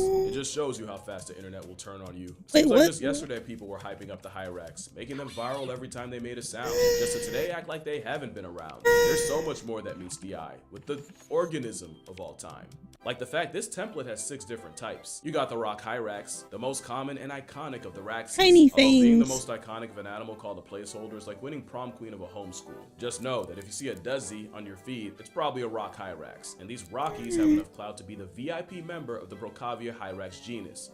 That looks creepy as fuck. They're the only living member of it. There's 3 Hyrax genuses, and Hetero Hyrax is home to the Bush Hyrax. You're forgiven if you can't tell them apart. Nature's Xerox to Xerox. It's not your fault. The Bush Rax looks like it tried to implement the same mask method to farm empathy, but like everything else, it was a poor imitation. They're smaller than rock Hyraxes, but again, no hard feelings if you can't differentiate. The chances I mixed up the pictures in this section are lower than the chances someone's gonna care enough to notice. But the Bush Rax's defining trait is that their distress stamp basically defines the entire species.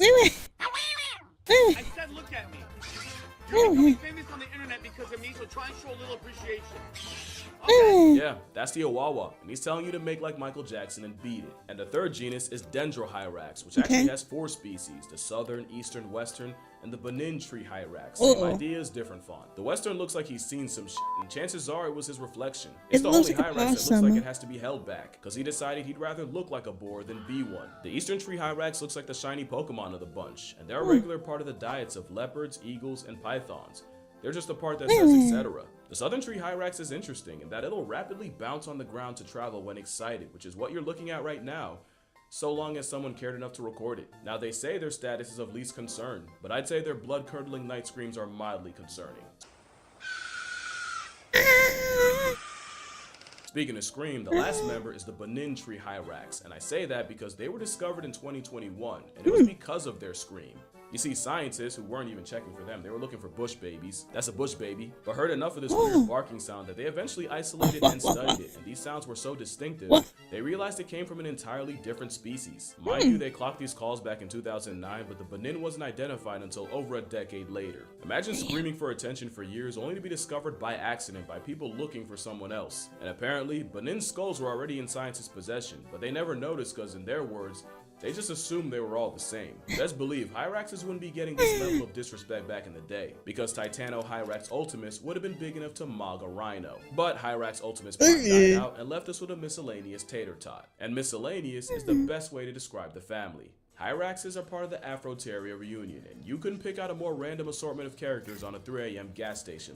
You obviously have the Hyrax and the elephant, along with a group certain people confuse for mermaids, the manatee and dugong, or just the sea cows. But you also have my 4th grade fixation, the aardvark, the elephant shrew, which is actually more elephant than shrew, in fact not even a true shrew, the golden mole, which isn't a true mole, in fact underground and undercover makes it more of a mole, the otter shrew, which is nary a true shrew, but what else is new, and the tenric, which is a hedgehog nature tried redrawing from memory. Now the non-evolution folk might have an argument, because how do you explain this sober? Well, I'ma try.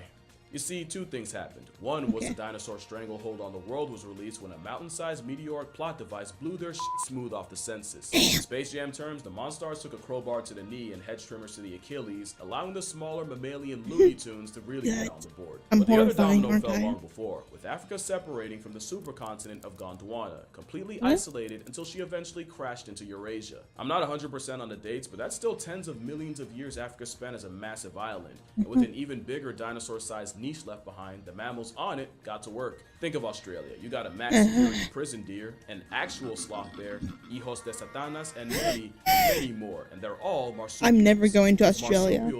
It scares me too Australian much. and those niches were going to be filled somehow. But my favorite example is the fact that Madagascar had no apex big cat predator. So a steroid mongoose took the spot. What you saw with Marsupial Mafia, I'm not going to make that sound. Adaptive radiation, where a single common ancestor diversified to occupy all the sudden vacancies. And Afroteria diversified into straight nonsense. Basically, it was the ganglet split up of evolution, and you can only imagine the reaction the Hyrax got at the reunion. I'm sure Titano-Hyrax tried their best at the big man's game, but getting outcompeted by those that played the big boy build better had the remaining Hyraxes living in the woodworks like rodents. But you'd expect an imitation rat to belong with the not a shrew, not a mole, and nature's left-handed hedgehog in clay. Left-handed, me too. But nah, the Hyrax got cast in the Penungulata portion. Penungulata. Basically, almost ungulates. Ungulates are the many animals that walk on hooves. Yes, that's a whale. Bearded dragons are so cool, but like, I'm too terrified of their huge ass spiders, and Australia will never see me. They will never see my presence. I'll meet a bearded dragon in the States. I'm not going there.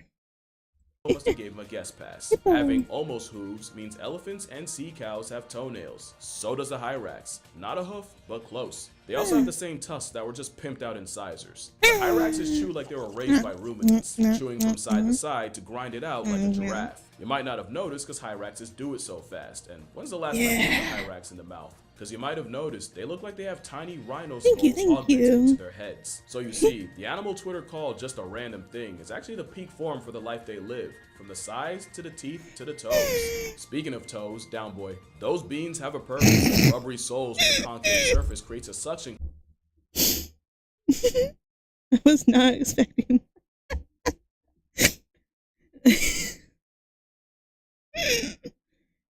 I wasn't expecting that call out. Down boy. Toes, down boy. Those beans have a purpose. Rubbery soles with a concave surface creates a suction cup that's a cheat code for gripping rocks. It's how Raxes can go goat and climb vertical surfaces. It's also how Hyraxes literally climb into our lives. Hyraxes have the habit of hitching rides where nature had not intended. In addition to being capybara copyright infringement, it should be no surprise to see the animal someone called the Nepo hire of its family being hard carried by something else. But they've also started scoring free rides on something slightly faster than a tortoise. There's a genuine trend of South Africans finding their cars colonized by desis. Apparently the underside of a car is like a wet dream to a crevice merchant, and people have accidentally Ubered this stowaway across South Africa. And like clockwork, they often don't get noticed until they start screaming, or the smell of their excess alerts you. One Hyrax spent 4 days as an undercarriage carry-on after joining a family's 2.5-hour trip from Cedarburg to Worcester. Another family came home from vacation to find 4 of them splunking in their car engine. And you can't just evict them when you find them, because Desies are highly territorial, and getting spawned on enemy Also, grounds I will love get how it murked by was 2.5-hour vacation. Man, I love other countries. That's so funny as an American. Yeah, if I don't move, they won't see me. They won't hear me. the residents. According to the Cape of Good Hope SPCA, if you find a Hyrax up your chassis, you do not attempt to remove, or else they might show you what that tusk do. Best thing you can do is bait them out with like peanut butter or something and then trap them and wait for your local SPCA to come handle it. But even then, you probably don't want to take matters in your own hands. Not only because you have no way of knowing when or where the Hyrax hopped on, there's a non-zero chance he doesn't just abandon your car and immediately head for the next one over, just transferring the problem to someone else. Truly the best way. Did I say I thought they were pigs? I just kind of made pig noises.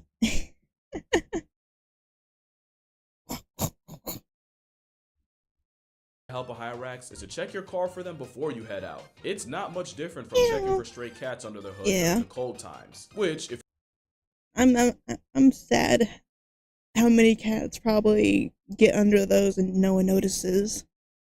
you're on the East Coast is right now.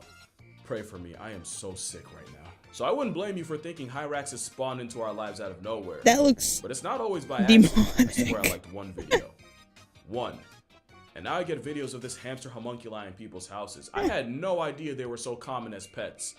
Or legal. Legality aside, Hyraxes are about as good of pets as you'd expect from a travel-sized rhodaceous elephant. Which is not at all. They're highly social and territorial. They'll hate your house and you'll hate what they do to it. Especially with their bathroom habits, which I'm gonna get into. Just know you will not get that smell out. But humans were I'm scared of what is he gonna say? I don't know. weren't even the first primates to try to turn a Hyrax to a house pet. You remember the Hyrax jump scare that is the Western variety? Well, there's someone that thinks this weremole is cute. Chimpanzees have shown a strangely genuine curiosity in this hunk of fur. In 1995, researchers came across a group of chimps surrounding a Hyrax that had fallen out of a tree, and other than one male slapping the ground as a display and another one poking it with a stick, they just watched it. Until they eventually lost interest and just left them alone. To be fair, less than 5% of a chimp's diet is meat, but I've seen chimps do raccoons dirty for existing. They also hunt bush baby, but somehow a Hyrax gets a pass. In 2016, scientists clocked a male chimp with a past tense Hyrax, and I swear from the way they describe it, he was treating it like a doll, seemingly grooming it, even blowing on its hair, and no, he didn't even eat it in the end. But the weirdest case might have been in 2000, when a female chimp adopted one for a day. She carried it around, groomed it, and even spent the night in her nest with it, and spent a total of 15 hours cradling it. And while the Hyrax was already dead, it wasn't by her effort. I know I'm not supposed to anthropomorphize, but again, I've seen these same apes do Diagor's grizzly. So you're gonna have to convince me Caesar and them don't find him cute. But again, you wouldn't really want a Hyrax as a pet.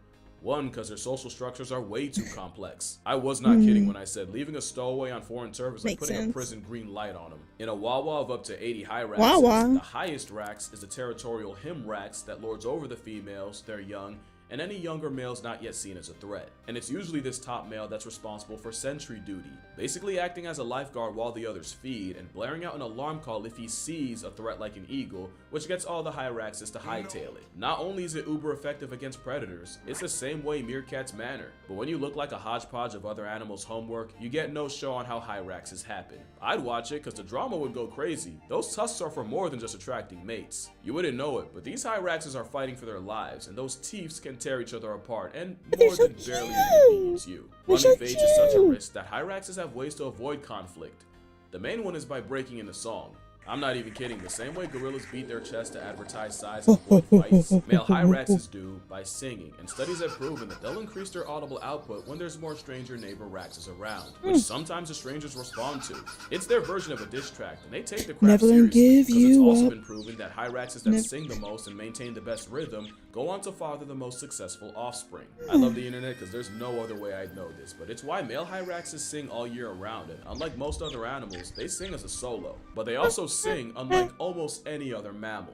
Hyraxes sing with syntax, and in casual terms, it means the sounds they sing and the order they sing them in aren't random. They're actually specifically structured, with each note purposely sequenced like lyrics. That's something you normally see with birds, and other than whales, bats, and some primates, the Hyrax is the only mammal found to do this, which means it's not a stretch to say they have way more complex a language than anyone ever gave them credit for. Especially since Hyrax hymns can go on for minutes, and songs even have specific regional dialects. Doesn't have anything? I think not. Especially since they have a social network we've never seen in another animal, but in humans. Studies show that Hyraxes subscribe to the friend of my friend is my friend rule, and they'll spread these social ties in a way that creates overall social balance. Not only do Hyraxes living like egalitarians live longer and better, it's actually the Hyrax that was the first non-human animal to be seen with this kind of social structural balance. Yeah, the Awawa did that. Like, they'll use the friend of a friend concept to create calculated trios, and it's proven that Hyrax groups that do this on a large scale are way more chill and see way less aggression. It's also why I said airdropping one into a new hood is assisted census subtraction, because newcomers immediately invite instability. Although complex social order makes a lot of sense, because Hyraxes have a lot going for them. Keeping themselves warm enough to stay alive ain't one of them. Nature kind of screwed them there, so they spend 95% of their time either resting or basking. They're damn near solar powered. They'll also use the Tetris method to stay warm, and when you need cuddle time to survive, it's best to know who your friends are. So yeah, there's a lot more to the Hyrax than being the elephant's understudy. They got their fingerprints in history. Well, not their fingers. Animals dragging ass sets on the ground is nothing new, but recently, the first known fossil of one butt scooting was uncovered from over 120,000 years ago, and that autograph belonged to, their butts tell us a lot more about the past, and it is because of their bathroom habits. See, I told you we were gonna get to that. Just had to learn something first. Hyraxes all produce in the same place, in these latrines called middens, and while it's another reason why you wouldn't want one in your house, they've actually graffitied entire cliffs with their calcium carbonate pee, because they pee in one spot and they pee a whole lot. But generations of dropping deuces in the same spot means middens are stockpiled with hyracium, their dried excess. And this hyracium is like the less aesthetic version of amber. But the substance with erase in its name does the exact opposite to history. Studying the poop piles can tell you a lot about the past by preserving time in a way built to last. With some of these middens going back 70,000 years. Is that just a pile of shit? Crap time capsules and fix your face, because that's not the only use we get out of them. Because yeah, Hyrax poop has been traditionally used as perfume. It's not super common today, but I'd love for someone to comment and tell me what it smells like. That same hyracium has also been used in traditional medicines to treat issues like epilepsy. Are you now seeing how lousy the internet's doing this animal? They are so much more than a filler character on Noah's Ark. You don't even have to care about them, but if you care about the Arabian leopard, one of the closest to being discontinued cats, then you should probably know that a big part of their diet is the rax. I feel bad for them. Being this weird of an animal just to be called a bare minimum's gotta be a kick in the balls. Good thing theirs are on the inside. And that's gonna do it for this video. Drink water, hug your mother. Patreon plug, you probably heard that before. Book plug, you've definitely heard that is a before. book? Spread the Awawa word, and I'ma see y'all in the next one.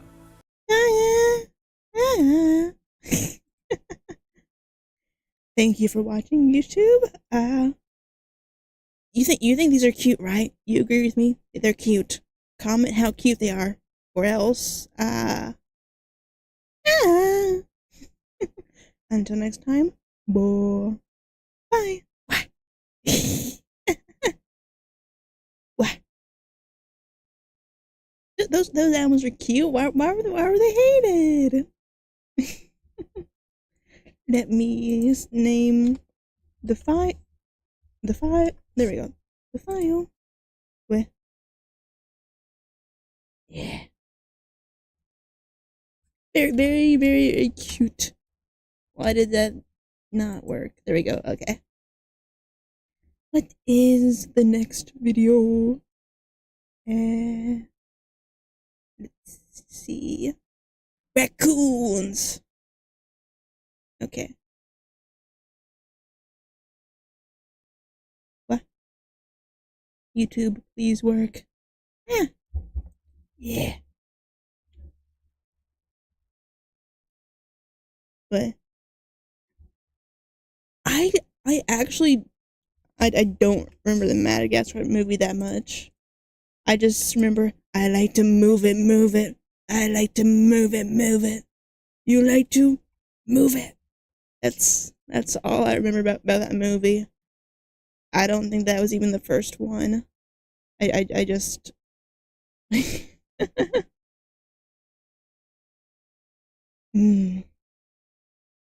What?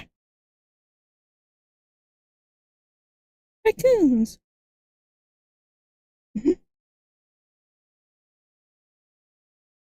I like to move it. What? Oh, that's why the thing messed up. Okay. What? Healthy raccoons almost got away with it. What did they almost get away with? What? I don't think I've ever seen a raccoon in like natural settings, have I? I don't think I have. I've seen skunks. I don't think I've seen raccoons. Okay. Man, this patch is bothering me so much on my lip. Okay. Because it's right in the corner of my mouth.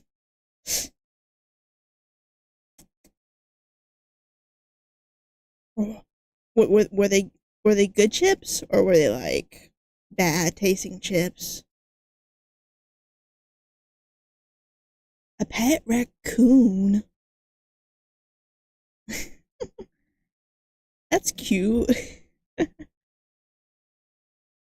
Nice.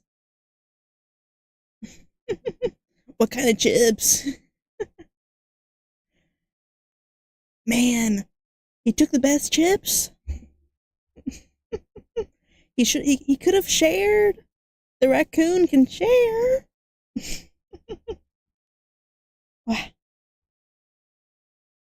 Let me take a drink.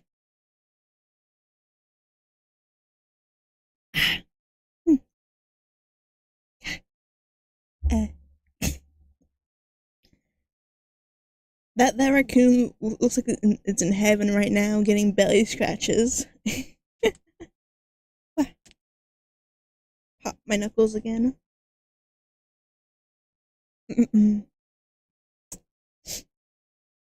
What's up, YouTube? My name is Mistic, and welcome to Mistic Reacts. Today I'm watching a video by Casual Geographic. How raccoons almost get away with it. I think they got away with it with me. I don't know what they got away with. Oh, it was illegal. Oh. I mean, I understand their danger. A new study shows raccoons are evolving and trying their hardest to become our pets. Oh, yeah. Now, how about I explain? Raccoons wear masks because they might have pulled the feline finesse on humanity. It's what you've probably heard from the news, with researchers saying... Have y'all seen raccoons try to put their, what is it called? The sugar, you spin it in a thing, it becomes poofy. They put it in water and it goes away. That's so sad. What is that called? I don't know what that's called, but it's so sad to see. Achieving Trash Panda might... Why is captions not working? Captions are on. Be the next animal to domesticate itself, So much that they're already getting It's so cuter in the sad. process. Domestication doesn't just make animals more tolerant of people, it physically changes them too, with changes like floppy ears, curly tails, smaller teeth, brains, and shorter snout. And one change has folks excited for the future of raccoons, and it's all because of this study. By combing through 19,000 raccoon portraits posted to iNaturalist, the study concluded that the urban raccoon snout size was shorter than their country cousins by 3.6%, possibly because shorter snouts with stronger bites are better at chewing through our trash, and that trash might be how this all started. What people forget is domestication. I would be kind of scared of that. The animal has to make the first move, and with dogs, that move was early wolves scavenging up human leftovers, a habit that favored less fearful, less aggressive wolves. Without their love affair of our food, we wouldn't have dogs, and arguably no animal loves our trash more than a recycle ninja. The Shiesty cat is a survivalist on steroids who easily adjusted to life in the city, pivoting from foraging from 9 to 5 to dumpster dive, and leaving trees for chimneys. Raccoons have hands, free will, and the intellect to use both, which can lead to a sugar bandit hitting a lick on a donut donut shop and slipping away to do it again. That is, when they don't use the direct approach of just asking for it. Mind you, Stealth Eyes have great memory. She just made a regular for life. They'll take free rides from anywhere, literally. There's more than one case of ring-tailed commuters taking trains, like when a raccoon hopped on a Toronto GO train headed halfway down Ontario. Or when another tried hopping on a subway in Spadina Station. Raccoons aren't just built for the city, they're forged by it, and all our efforts to slow them down might have just made them smarter. Toronto spent $31 million on If I saw those glowing eyes in the middle of the night, I don't care what animal I know it is, I'm gonna be scared. Just imagine that. I would be terrified. He got a free ride too. He jumped the gate. In 2016, designed specifically to keep the veiled vermin from your trash. The raccoons spent a couple days in false defeat, until a few were caught making the bins, the 30 mil, and the city of Toronto look like a joke. Because nothing is truly raccoon-proof, and many believe that the harder people push to prove otherwise, the smarter they accidentally become. buff the brain of a bin burglar. In fact, many people have dubbed this excessively street-smart variant as the Uber raccoon. So it would seem that like death, taxes, and The Simpsons getting another season, raccoons are inevitable. But before you start fantasizing about naming a litter merchant Rocket, you should probably know, what exactly is a raccoon? Let's take this ride. One more time. With Order Carnivora, there's a team cat and a team dog. Team cat Feliform has, well, cats, wild cats, hyenas, the mongoose mafia, and a bunch of mammal castrol nature made out of spare parts like the binturong and the Fossa. Team dog Caniformia has the canines, along with bears, pinnipeds, mustelid crash house like the honey badger, skunks, and of course, the raccoon. More specifically, the raccoon family is Procyon, and that family reunion has members that you may not have heard of before, like the ringtail. Name. I love those. Every time I see it, it feels like the first time. The Kinkajou, no, Kinkajou, my favorite raccoon cousin, is not a moonwalking dinosaur. I love that. That's just what happens when you put coatis in reverse. If you've been to Mexico, you've definitely seen at least one coatimundi, if not coatimani. And as someone who's been to Mexico, I can assure you that they'll steal your heart along with anything else left unsupervised. It's a habitual hog-nosed thief. Suddenly, I'm okay with that. So obviously when it comes to raccoons, it's just genetic. They can't help themselves. Raccoons were the only ones that were able to leave the trenches and make money moves in the city. But how? How did raccoons finesse the infrastructure so well that you honestly forget they're not supposed to be there? You know raccoons are smart. The question is, how smart? Very smart. Yes. A literal Robin Hood isn't just street smart. They sit at a table with some of the brainiest animals in the world. In 1907, two psychologists tried to power scale the intelligence of the raccoon, and to do it, they used Edward Thorndike's puzzle box. In this method, the subject would have to engineer an escape by opening a series of latches to see not only how fast they could accidentally find the answer, but how quickly they could purposely do it again. They both did the same experiment separately, and both came to the conclusion that not only did a bushy-tailed urbanite clear cats and dogs, the raccoon's performance put them right under monkeys. Raccoons are also one of the few animals that passed Aesop's test. In another experiment, 2 out of 8 raccoons were able to figure out that they could reach a marshmallow in a tube with water by dropping stones to raise the level high enough. A third one said, I would not be that and smart. just sat on the tube and rocked back and forth until it tipped over and the water and marshmallow spilled out. Something a team of PhD students did not see coming. It was never a secret raccoons are cognitively capable. Once upon a time in the 20th century, there was a push to use raccoons as lab animals for neuroscientists and psychologists, but that idea lost steam due to the procedural issues of raccoons breaking out of cages and escaping through vents. Basically, it got to the point where you couldn't tell who was studying who. A deliberate disciplinary choice in the history of bullshit. They got embarrassed by a dumpster puppy and refused to run it back. Honestly, raccoon intelligence comes down to 2 things. One is memory. Raccoons can remember solutions to problems they solved years ago and will just build on that knowledge. A different experiment involved 22 rats, 2 dogs, 4 raccoons, and 5 human children, and this time they'd face 3 light bulbs, one of which would briefly turn on, and the subject would have to identify which one after a delay. At first, the raccoons didn't do too hot. They could pick the right light bulb after a 25-second delay, but the dogs could handle 5 minutes. But what was quickly realized was both the dogs and the rats could only remember which bulb if and only if they were facing the bulbs the entire time. As soon as they moved around and lost visual, they lost the challenge. But raccoons could pick the right light even after spending the delay moving around and being distracted. The only other subjects that could do this were the children. Memory is important, but the second pillar of Procyonid prowess is curiosity. It might have killed the cat, but La Poubelle Panda has been living off that. In my opinion, other than crows, raccoons are the perfect city animal, and curiosity is one reason why. They're neophiles, meaning their first response to something they've never seen before is to figure it out. That's how they turn what Toronto media flex as the marvel of ergonomic design into a 7-figure waste of everyone's time. It's almost impossible to make something raccoon-proof, since there's an unsettling overlap between the smartest raccoon and the dumbest human. It doesn't help that a rubbish warrior has hands. Fun fact, the animal called Wash Bear doesn't wash food. They actually wet their paws to enhance the nerves on their fingers, meaning raccoons can see what they're eating with their hands. Speaking of food, it helps that raccoons are omnivores that'll mooch off you, your dog, your cat. They'll food tax your entire family and hit the goofiest animation after. They'll try anything once, even if it means waking up face down in a liquor store.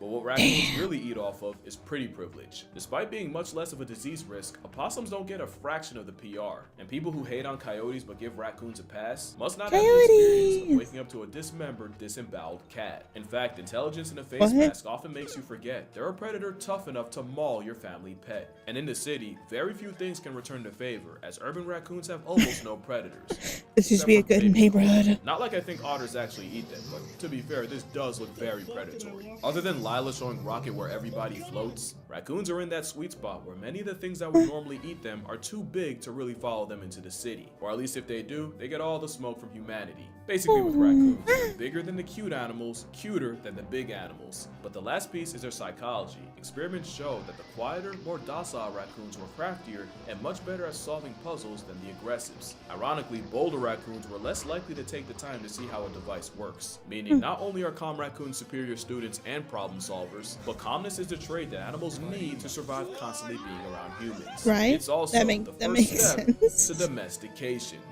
Which brings us back to the question, are raccoons actually being domesticated? It's complicated. Remember that it was wolves valuing our leftovers so much that it created selective pressure that favored less fearful, more people-tolerant wolves. After several generations of these docile wolves breeding, you eventually got the breeding blocks that would lead to Shih Tzus, Pekingese, and someone's arthritic, crusty-eyed, semi-bigoted Q-tip. You know, there was a period where every single girl I talked to had one of these, and they did not like me. But a lot of people say that the masquerade is at the start. I've never seen someone own those dogs. I have seen people own good chihuahuas. I've never seen someone own those. Line of the same process, and that the snout study only proves it. Just one problem though, that study is very sus. For a number of reasons. They used images that were uploaded by random people to iNaturalist, meaning I could have snapped a raccoon and thrown a pic up there and it might have ended up in the study. And then to avoid, I guess, duplicates, they limited the image contribution to one picture per person, which cut the picture pool from over 100,000 to just under 20,000. But they also had no way of knowing multiple people didn't just clock the same raccoon. And then, out of the 19,495 pictures, they cut it down to 249, 38 rural raccoons, and 211 urban. I'm guessing they filtered out for the best quality images to measure, but I feel like you can't mess with the numbers that much without severely kneecapping your study. Especially since they say they pulled pictures from 2000 to 2024, but only used the last 4 years due to a low number of rural data points. Basically, they're saying in 20 years they couldn't find enough country raccoons. That's a, I don't think. Well, that's fair. I believe that. I am a country bat. I have never encountered a raccoon, I don't think. I've encountered skunks. I've encountered coyotes, armadillos, other random creatures I can't think of. Bears. I don't think I've ever seen a wild raccoon. I don't think. I don't know. Look, I'm not even going to pretend like I'm the best at reading these studies or making sense of the numbers, so I'm actually going to link this creator's video. She's an actual raccoon biologist. She's the only US citizen allowed to study the pygmy raccoon, and the creator of DashCon, which was some lore I was not expecting. But honestly, I'm not as worried about the numbers as I am the fact that the same study even admitted that raccoon snouts can be influenced by the climate, with them getting shorter as it gets warmer. And remember, I said domestication syndrome can come with shorter snouts, but also floppy ears, curly tails, etc. So they took one trait that arguably could be caused by the climate, and I also forgot the way they did it. Some of the rural raccoons were actually living in urban areas. Again, I'm gonna plug Nessie's video. I feel like she did a much better job at dissecting this study than me, but the more I looked at it, the more it looked like an undergrad statistics project than an actual raccoon study. Which it actually might be. Now let's get to the real reason I'm making this video. I know I just pissed off a whole bunch of people by killing their raccoon reveille, but the thing is, I'm not saying raccoons aren't domesticating themselves.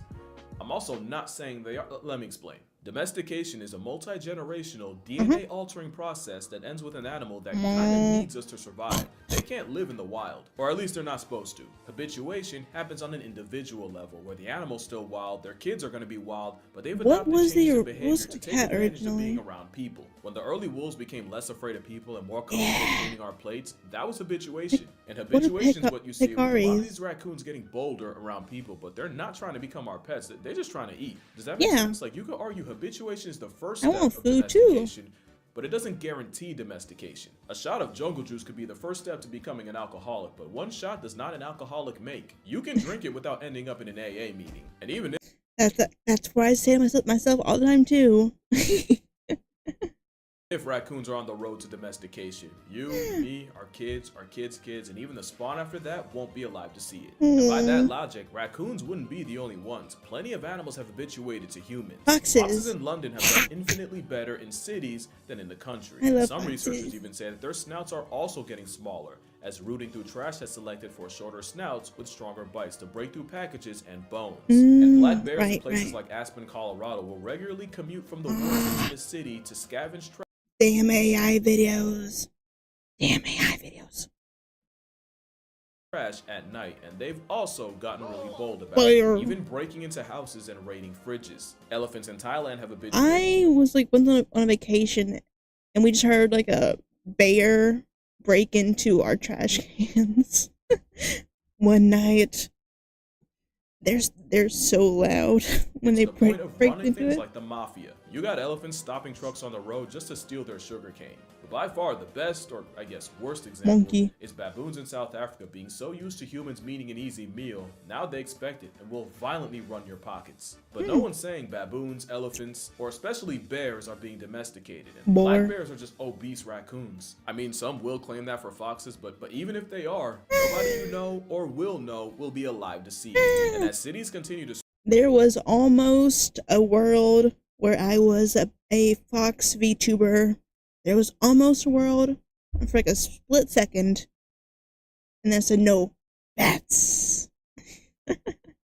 Spread, a lot of animals will have to adapt or die. And credit, raccoons adapted the hell out of their circumstances. Raccoons hack the city game, and there's nothing you can do to stop them. Toronto is considered the raccoon capital of the world, with up to 100,000 black-eyed bandits free roaming, which would technically make them the largest minority group in Toronto. And if the $30 million dud wasn't proof, I've never been to Canada. City slickers are testing humanity in ways few other urbanites could. But at least raccoons make sense in North America. Somehow they've taken their act international to Germany. In 1934, raccoon farm farms were booming, and a local forestry chief released 2 pairs of wash bears to enrich the environment. The result was the raccoon population blew up, and not just them, because years later, a bomb obliterated a farm near Berlin, allowing 30 raccoons to escape, and today, there's an estimated 1 million rogues roaming the country. 1940s Germany yet still did not see that coming. But the most outrageous origin story is how they ended up in Japan. You see, after the 1977 Rascal the Raccoon anime, raccoons became all the rage. So much that Japan was importing over 1,000 a year to satisfy the demand for pets. And thanks to raccoons being some of the worst pets you can have, if they weren't released into the streets by owners, they escaped and invaded the cities anyway. If they could have just taken the time to finish the anime, they probably would have gained the insight that could have avoided all of this. Instead, Japan has been at war with an unknown number of raccoons, who aren't just costing millions of dollars in damage a year, they've done an absolute number on the already endangered Japanese salamander, while also severely outcompeting the very ironic looking raccoon dog. They can't keep getting away with this. That looks creepy. It's not all good for the raccoon. Habituation can be a problem for them too. As funny as a raccoon breaking into a liquor store and getting faded off the moonshine is, there are some unexpected consequences to them eating the same food as us. But did you know raccoons can get diabetes? Researchers looked into the runes in Ontario, and they found that the city variety had a blood glucose level more than double those in the country. Mom, I'm sorry, I know you don't like me cursing, but I cannot stress how badly you f*** them over by feeding them. A masked up chonk is real cute until you realize they're having the same issues with obesity, diabetes, and other health problems. And remember, Toronto already blew an NBA player's salary trying to stop them. Not to mention the very real issue that raccoons go the way of baboons, where they not only lose all fear and respect for humans, but start getting violent about it too. Because I say it all the time, you could probably finish the phrase for me, but the worst thing an animal can do is what? Lose its fear of humans. Because while the original raccoon might seem far from extinction, There's another raccoon on the brink that you may not have even heard of. What? Because there's actually 3 species of raccoon. You got the famous common raccoon, but Okay. also the crab-eating, or South American, because they don't even eat that much crab. But also the Cozumel, or pygmy raccoon.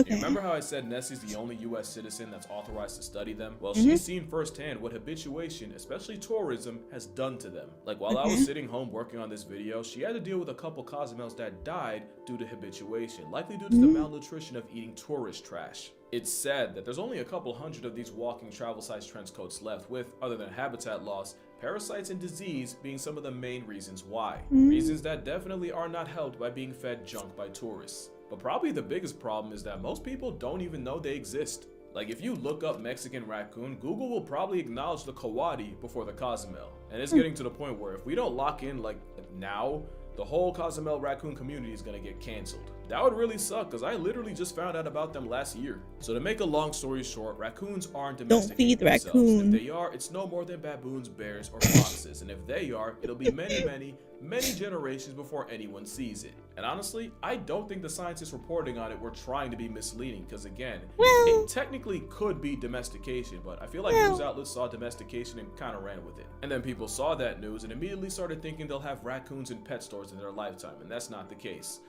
And you don't want it to be. I'm not kidding when I say a raccoon as a pet will have you hating the species, your life, and everything about it. Imagine an adorable but incompetent contractor that does awful work and then demands food after. That and they're liable to mangle your cat. Also, it's not good for the raccoons either. I can show you a graveyard full of raccoons that started as pets. And hot take, all exotic pets are bad.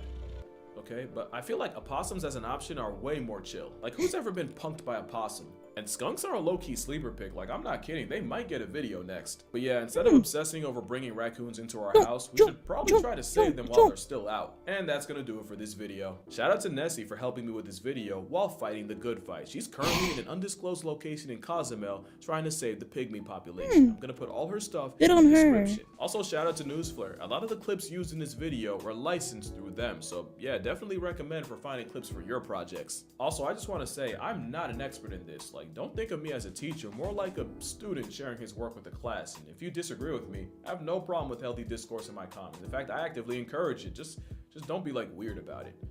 You know what I mean. Drink water, hug your mother. Stop feeding! Is this on? Hold on, let me just... Please stop feeding raccoons. They don't need your help and your help's not helping. Tell a friend about the Cozumel. They really need the PR. Say what's up to your pops, and I'm gonna see y'all in the next one. Hell yeah.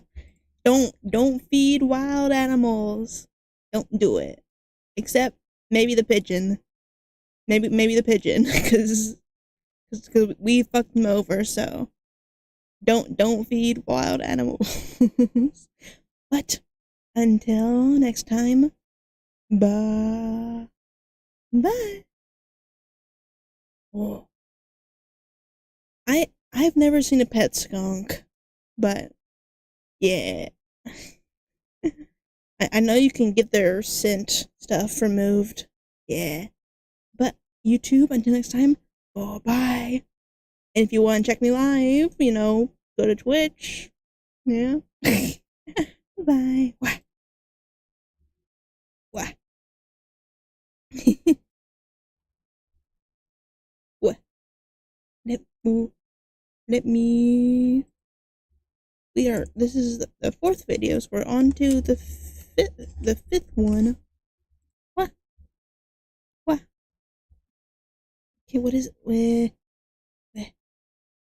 How long have we been live? 2 hours. Let me stand up for a minute and just stretch. Just for a second. Since it's been 2 hours, I will crack my spine. Oof.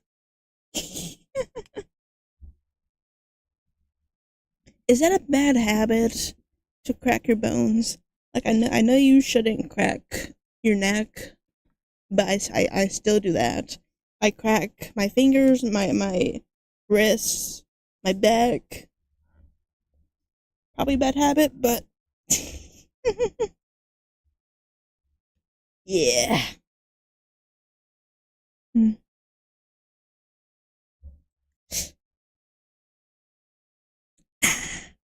Nice little flavored water.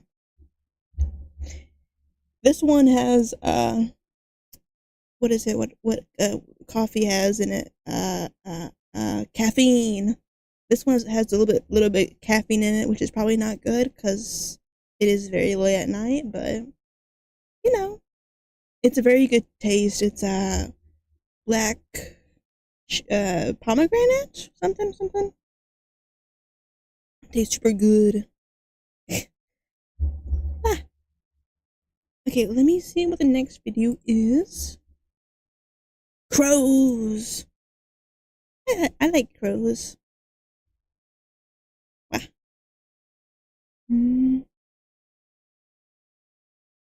Let me get, there we go. Wow. Hopefully the subtitles work this time. I don't know why they just didn't show up last time, even though I had them on. Because even though I can speak, native English, I need writing, I need subtitles to fully comprehend what's being said. Hello.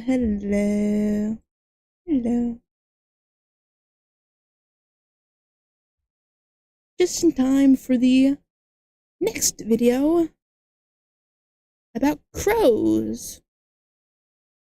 Wow. How crows gave Earth's biggest... I can't read for shit. How crows gave Earth's biggest city the middle finger. What is Earth's biggest city? Like, I know the most populated cities are like Tokyo, is Hong Kong one of the most populated ones? New York City? I don't know what the biggest city is. Huh. Let's find out, I guess. Wow. Okay. I keep feeling the need to pop my fingers. Really? I think I've seen crows in the wild, but I don't... Either a crow, a raven, or another blackbird. I've seen a lot of birds. I've seen a lot of fucking vultures in the south. Okay. What's up, YouTube? My name is Mistic, and today you're watching Mistic Rex. Nope, that's not the right order.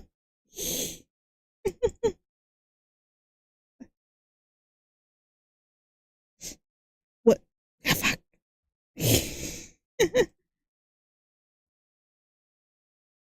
Would it be surprising to say that I make less intro mistakes live? This is less than I normally make. What's up, YouTube? My name is Mistic, and welcome to Mistic Reacts. Today you're watching a video by Casual Geographic. How crows gave Earth's biggest city the middle finger.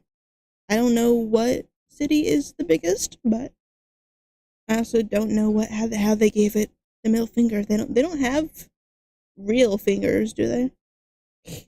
But they are very smart, aren't they? Are they the smartest bird? I don't know. What the Okay, we have captions. Do you have any idea how stressful a street war with birds would be? Hello, No, you don't. Because hello. you don't live in Tokyo. Tokyo has a gang Tokyo's the problem. The biggest. problem is the members aren't human and can fly. Ow. At one point, there were more than 36,000 crows crowding the eastern capital, thanks to the massive amounts of trash produced by the city each year. Crows are basically monkeys minus thumbs, but with unlimited airtime, and as corvids, along with others like ravens, jackdaws, and magpies, make up the smartest group of things with wings on the planet. Smart enough to use cars as nutcrackers. Not smarter than the bat mystic. Huh. I've seen like a bunch of different like blackbirds. I don't know. I don't really know the difference. But I think I've seen crows before. At least at like bird shows, definitely. when the walk sign's on, and smart enough to memorize garbage routes for different parts of the city, Woo. just to snatch trash before the workers do. But a habitual feather menace won't just wait for you to trash it, as Tokyo crows have robbed people to steal their loot. The bird called Karasu has bloodied the faces of school children while trying to make off with candy, and have even broken into classrooms to raid lunchboxes. They'll also storm zoos for a living lunch, often in the form of kidnapping baby prairie dogs and ducklings. Not to mention they'll attack livestock, pecking at the udders and causing cuts that can lead to infection. That is if they don't just bleed out. In 2017, Tokyo's government received over 600 complaints of civilians thrashed by the aerial urbanite, with most coming in the spring, their nesting season. Which brings another problem. Crows nesting in utility poles have caused blackouts, and using fiber optic cables as material has brought down entire broadband networks. One time even shutting down high-speed bullet train service in Akita. Hundreds of millions in yen are spent each year removing nests, with the Hokuriku Electric Company stripping 15,880 in 2018. Yet somehow the crows seem to shake it off. How? Well, because the crows started making decoy dummy nests to lead them away from the real ones. Crows and Tokyoites have been beefing for years, but it didn't escalate until a certain event in 2001, when one crow decided to dive bomb a man while he was playing golf. That man was Governor Shintaro Ishara, and he swiftly declared conflict on the Corvid, with promises of changing Japan's national dish to crow pie. Since then, it's been on site and flight, with the government I wish to be that petty one day. trying everything to combat a vindictive air terrorist, employing hawk mercenaries to try to fight fire with feathers, and even installing beehives in the heart of Ginza, so the Ginpachi can give the crows a taste of arguably even more of a flying crash out. But one thing about Japan, you don't with the Yakuza, and these air gangsters have been testing people in ways arguably no other city animal ever has. And for all humanity's hubris, this might be the one time we have to eat crow. And not in the way that Chiji had in mind. So how did a bird manage to humble a nation the most since the Emu War of 32? Because at least emus are damn near dinosaur size. Well, like almost everything else, it started with our garbage. Tokyo produced 3.52 million metric tons of trash in 2001. In 1994, the government switched from black plastic bags for curbside pickup to semi-see-through calcium carbonate options. The intent was to reduce environmental impact, but a consequence was the scavenge happy could now see what was in the bags and had a much easier time finding takeout. In recent years, Tokyo has seen a rise in bears and boars commuting into the city for trash, and wild macaques have continued to be a problem. But according to a wildlife management study, out of the 10 major invasive species, it was crows that caused the highest percentage of harm, and it was also crows that people were most in favor for lethal measures against. Yeah, his crows in Tokyo aren't invasive. People just hate them off principle. But if just liking trash was the only barrier of entry, Japan would have more problems than a flying black air force. The problem is, crows had a counter for almost everything thrown at them. First is that crows have great memories and hold grudges. In 2006, remember that year, the University of Washington conducted an experiment where 7 crows were trapped and eventually released by people wearing scary masks. Not too long after, study leader Professor John Marsloff was strolling the campus with a mask when 47 out of the 53 crows he encountered violently rejected to his presence. Each following year, the number of vindictive, on-site campus crows grew and peaked in 2013, even though at this point, they'd only see the mask twice a year for a few hours, and especially even though most of the crows on the offensive weren't even alive at the start of the study. It wasn't until September 2023 that the harassment eventually stopped, and it probably wasn't even that they forgot, just that it took 17 years for them to drop the vendetta. There's also the implication that crows can communicate so well that even those born after the study could instantly tell which masks meant bad. So yeah, that memory is good for more than just garbage routes. You do wrong by a crow, you're screwed for a very long time.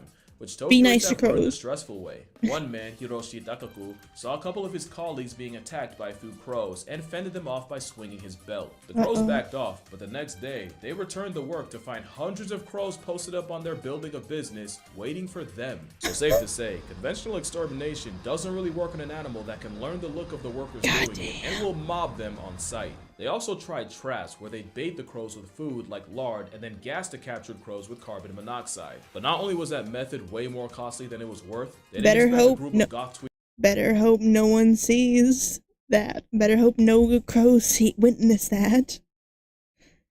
Imagine getting jumped by a bunch of crows. named Murder to turn death into a life lesson. Crows have funerals, but not the kind that you think where they mourn the dead. In fact, they're more likely to anyway, when a crow sees another dead crow, it'll often call out to the surrounding birds, and they'll all gather around the fallen member to investigate the cause of death. A study even found that the sight of the deceased triggers activation in the part of the brain associated with higher order decision making. Because crows understand cause and effect, enough to realize that a threat to one is a threat to all, so they'll recruit others to investigate the cause of death. It's why crows will sometimes avoid a field for years if they see a past tense crow there once. The same study also found that crows will harass any human seen near the corpse, likely pinning the death on them, but will also do the same if they see a human with a hawk, probably realizing that a hawk and a human can equal a bad time. So mass crow killings barely put a dent in the population, and speaking of hawks, they weren't as effective as the government hoped, as although big enough hawks will murk crows, crows will use their numbers to effectively mob birds of prey and chase them off. You see where I'm going with this, right? These Flyinsteins had a counter for everything. The Tokyo terrors would avoid areas with traps, and any crow deaths were likely reported on and adjusted for by the greater crow community. And let me just remind you that crows were out here making decoy nests to slow their human ops down. Even with the crow cavalry falling from its near 40,000 population peak, in 2010 there were still an estimated 20,000 running the naked city, causing the government to get even more creative.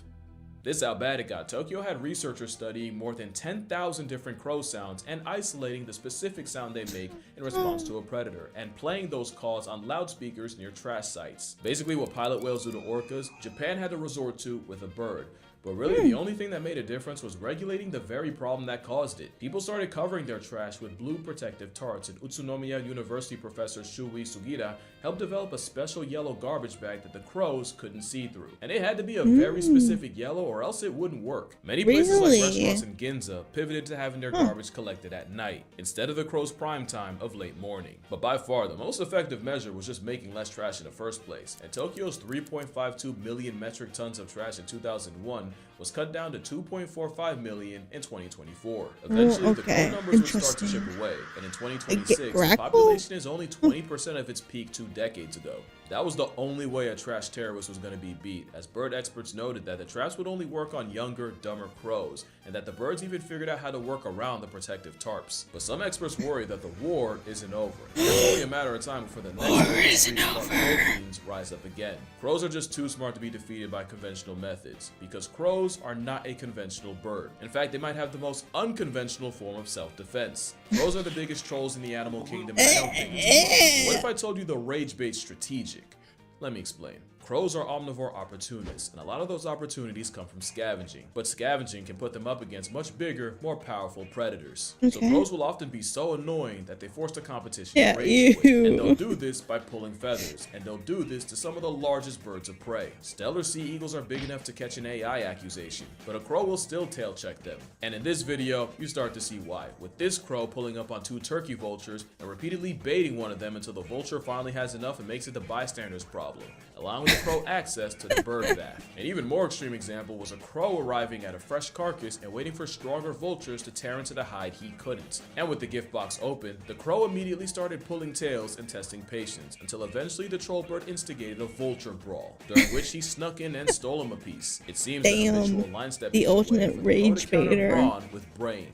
But crows will use troll tendencies on anything from seagulls to eagles, from deer to dogs. But there's one animal that always seems to fall for the rage bait. The number of catfights provoked by crows is actually insane. I don't know what that crow said to that cat to make him crash out like that, but surely someone's mother was involved. And then they're always right there to enjoy the violent fruits of their instigation. Crows don't want peace, they thrive off problems, just to hover above it like a boxing promoter. Now, it's possible the crows recognize the cats as a threat, and this is a 900 IQ play to kill 2 birds with 1 stone, or 2 cats with 1 crow. Dude didn't do anything. Cats on each other, especially if they have fledglings or a nest nearby. But crows are also smart enough to just do stuff for fun, and they're smart enough to use tools to do it. So I can 100% see crows using live cats as tools for their own amusement. Especially since in a lot of these clips, the crows don't look like they have anything to gain. No food, no agenda, just free will and love of the game. Yeah, love the game. Anti-predator measures, resource access strategy, or just pure trolling. Who's to say it's not all 3? But whatever it is, it does unlock a new level Boy, of this weather. Theory of mind is the ability to recognize that other beings have thoughts and mental states that can be used to predict or even manipulate behavior. Here's a quick test. Let's say person A puts a sandwich in the office refrigerator, but then person B comes along and takes the sandwich out the fridge and puts it in a pencil drawer. At lunchtime, where's the first place person A would look? If you have theory of mind, you'd say the fridge because that's where A left it, and you know that they don't know that person B is a sandwich thieving waste of carbon. Now, if you're thinking, well, obviously no shit. Well, congratulations. You have the emotional bandwidth of at least a toddler. But crows have shown advanced levels of theory of mind just by knowing that if they frustrate a cat long enough, the cat will eventually take it out on a fellow cat. Another example is crows will often hide food, but will also pretend to hide food if they know they're being watched, making a show out of it and even making sounds associated with being happy just to keep the food stuff in their beak and hide it for real later. And it's the crows that do the stealing that are most likely to perform theft insurance, meaning they can put themselves in the mind of another crow and act accordingly. Now, I don't want to act like this is a super complex thing. Like, squirrels will do the same misdirection to protect their nuts. We're just gonna ignore that they often forget where they put them for real, and that ADHD builds force. They do? But of course, this got the seagulls' attention, and with all their biblical greed, they flew over to steal again. And while the seagulls were left with the stick the crow was posturing as food, the crow was able to spin back and take the fries, their pride, and the W. Along with theory of mind, crows were also able to pass Aesop's test. In this one, the animal would need the foresight to understand that they could reach a treat in a small tube by dropping stones to raise the water level high enough. Raccoons were able to pass the test, as were apes, although they got creative, with an orangutan spitting water into the tube to grab the prize, and a chimpanzee just peeing in it. When it was the crow's turn to step to the plate, not only did they pass, they knew enough to use solid sinking objects over those that float, and understood that using the same logic with a tube full of sand made no sense. That performance put the crow on par with a 5 to 7-year-old child, which again, is pretty solid for an animal with a brain the weight of 3 nails. Interestingly, crows did not pass the mirror test, and save for 2 European magpies, corvids in general didn't seem to recognize the bird in the mirror. But they do seem to understand the concept of reflection, with Caledonian crows able to find hidden food that was only visible by looking at a mirror from a certain angle. But forget everything I just said. Did you know crows can understand analogy? Being able to clock an analogy like bird is to air what fish is to water was believed to be a strictly human trait, but studies show that primates like chimpanzees and even monkeys like baboons can learn the concept. So how do we figure out crows can too? I'm gonna explain, but first you gotta lock in. Okay, lock in. Locked in. All right, let's do it. So this test, led by Edward Wasserman of the University of Iowa, started off pretty simple. First, they trained 2 hooded crows to match the correct card to the sample card. They'd have 3 cards and 2 cups. The card in the middle would be the sample card, and it would be something like 2 blue circles, and the 2 cards would be on top of the 2 cups, and one card might be something like 1 red and 1 blue circle, and the other one could be a square and a triangle. See, now the crow would have to understand that the correct card would be the one that also has 2 circles, and picking the right one would reveal a juicy mealworm at the bottom of the cup. The other cup contains nothing, because wrong answers deserve nothing. Another example would be if the middle card had 2 pink squares, and option 1 had a pink circle and a pink triangle, and option 2 had 2 green triangles, then the correct answer would be the one that also has all pink. The crows passed easily. But that wasn't the experiment. That was the warm-up. Because I just described identity matching to sample, IMTS. The real test would be if they could solve relational matching to sample, or RMTS. RMTS basically means if the sample pair is AA and your options are BB and CD, then the right answer would be BB. You would pick BB. If the sample was CD and your options were EF and GG, you'd pick EF. See, now that's analogical thinking, because AA and BB aren't literally the same, but they are in terms of the relationship the letters in the pair have to each other. So right here, the crow would have to understand that because the sample card has 2 different samples, then the card with the reward would also have 2 different shapes. Nice. Alright, try it again. Bueno. Now you want to hear the kicker? They were not trained to do this. They got this on the first try. Really? They went straight from IMTS to analogical thinking.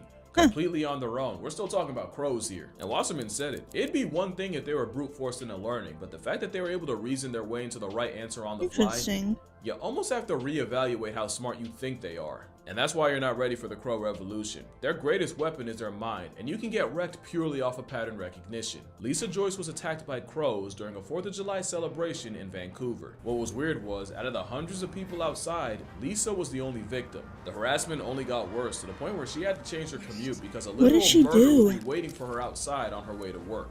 After weeks of avian abuse, she stumbled across a local Facebook support group with women talking about their crow trauma, and other than, being Tweety's target practice, Lisa noticed all the women had one thing in common. They all had long blonde hair. As for why blonde bias, well, you might find your answer in Seattle. That's where Oh, science no. writer and fellow blonde Lynn Peoples was Do you think they'll confuse my white hair with blonde hair? My orange locks? Oh no. I need to befriend a crow right now. Can you tell your crow friend to introduce me to their friends? Can you set something up? I need to befriend them.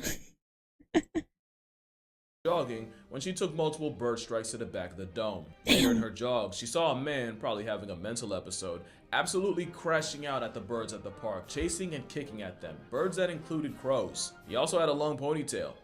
Guess what color it was? Yeah. You can catch heat from a murder as a bystander, and your only options are to move, dye your hair, or I guess you could wait in the house for 17 years like a cicada. Crow hate crimes have gotten so common, someone developed an app to track crow attacks, and crow tracks quickly gained thousands of reports. As much as I love crows, I can understand why people are terrified of them. They're the most human bird on the planet, and that is really uncomfortable to some people. Well, let me make it worse. Because corvids like crows, but especially ravens, have had a relationship with wolves that is eerily familiar. What? You see, corvids will scavenge off wolves' leftovers, but often it's the flying dry snitch that leads the pack to them in the first place. In return, the wolves seem to tolerate the birds picking at the meat once the wolves have ripped it open. But it's not just a business relationship, as ravens and crows have been seen playing with wolves in Yellowstone, sometimes grabbing sticks to play tug-of-war, or sometimes even flying above the wolves to get them to jump at them. The birds seem to especially favor playing with wolf pups, and naturalists watching swear by corvids having emotional bonds with specific members of the pack. Not to mention Caledonian crows, you know, the ones that pass the tube test, can not only use tools, but they'll build them, like with multiple steps. Like if you give a Caledonian a box with food and a bunch of sticks, but none of the sticks are long enough to reach the prize, the crow has the presence of mind to combine multiple sticks to retrieve the treat. That kind of compound tool use basically puts them at primate tier. So let's see here, able to use tools, hold grudges, wage straight up war, befriend wolves, understand analogies. Yeah, either they're the humans of birds or we're the crows of primates. And that's probably the biggest reason why people fear them. For this video, drink water, hug your mother. What? I for one welcome our imminent avian overlords, just for any That fell out of nowhere. steps. Huh? Like if you give a Caledonian a box with food Did I and a miss bunch something? of sticks, but none of the sticks are long enough to reach the prize, the crow has the presence of mind to combine multiple sticks to retrieve the treat. That kind of compound tool use basically puts them at primate tier. So let's see here, able to use tools, hold grudges, wage straight up war, befriend wolves, understand analogies. Yeah, either they're the humans of birds or we're the crows of primates. And that's probably the biggest reason why people fear them. For this video, Okay, yeah, he definitely got like copyrighted by something. He definitely got copyrighted by something randomly. Huh. And tattoos. drink water, hug your mother. I for one welcome our imminent avian overlords, just for anyone watching. Acknowledge your father, and I'ma see y'all in the next one. Yeah. Hope you enjoyed. Remember to be nice to crows. Be nice, or you will wake up to a million crows at your window, ready to plan your demise. But until next time, bye. What? Let me update the name. I am still going to be streaming. I'm just recording these and batching them. What? I think I'm gonna take off this patch because it's annoying the fuck out of me. Ow! I've definitely left it on long enough. Ow! Hopefully. Okay, there we go. I'm fine. Let me see what the next video is. Vultures. What? Let me load up the video.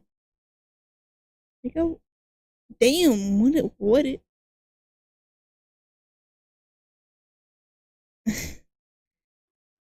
I have never read or seen what that is. I am very unaware of movies and books. But I believe it. It's probably something dystopian. Wah. Wah. Ow. My lip hurts. Yeah. I have not read many books recently other than like manga books in the last few years. Wow. And the only books I ever really read when I was younger were either like poem books I really liked and just anything I was required to read for school.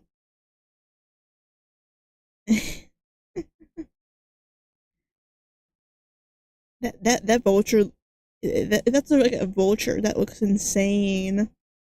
That big thing. Okay. What's up, YouTube? My name is Mistic, and welcome to Mistic Reacts. Today, I'm watching a video by Casual Geographic. Why we owe Vulture. Take two.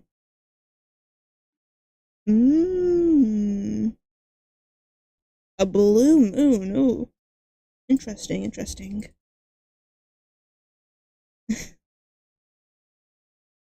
Okay.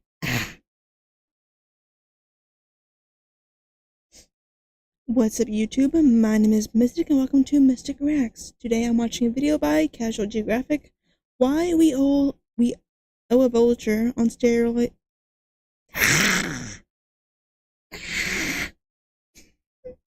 I can't speak.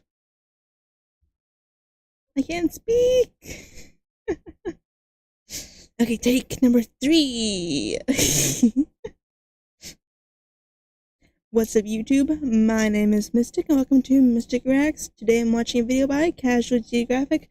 Why we owe a vulture on steroids. An apology. Oh, is it not a vulture? It's probably a different kind of bird then. Okay. Let's see what this video is about.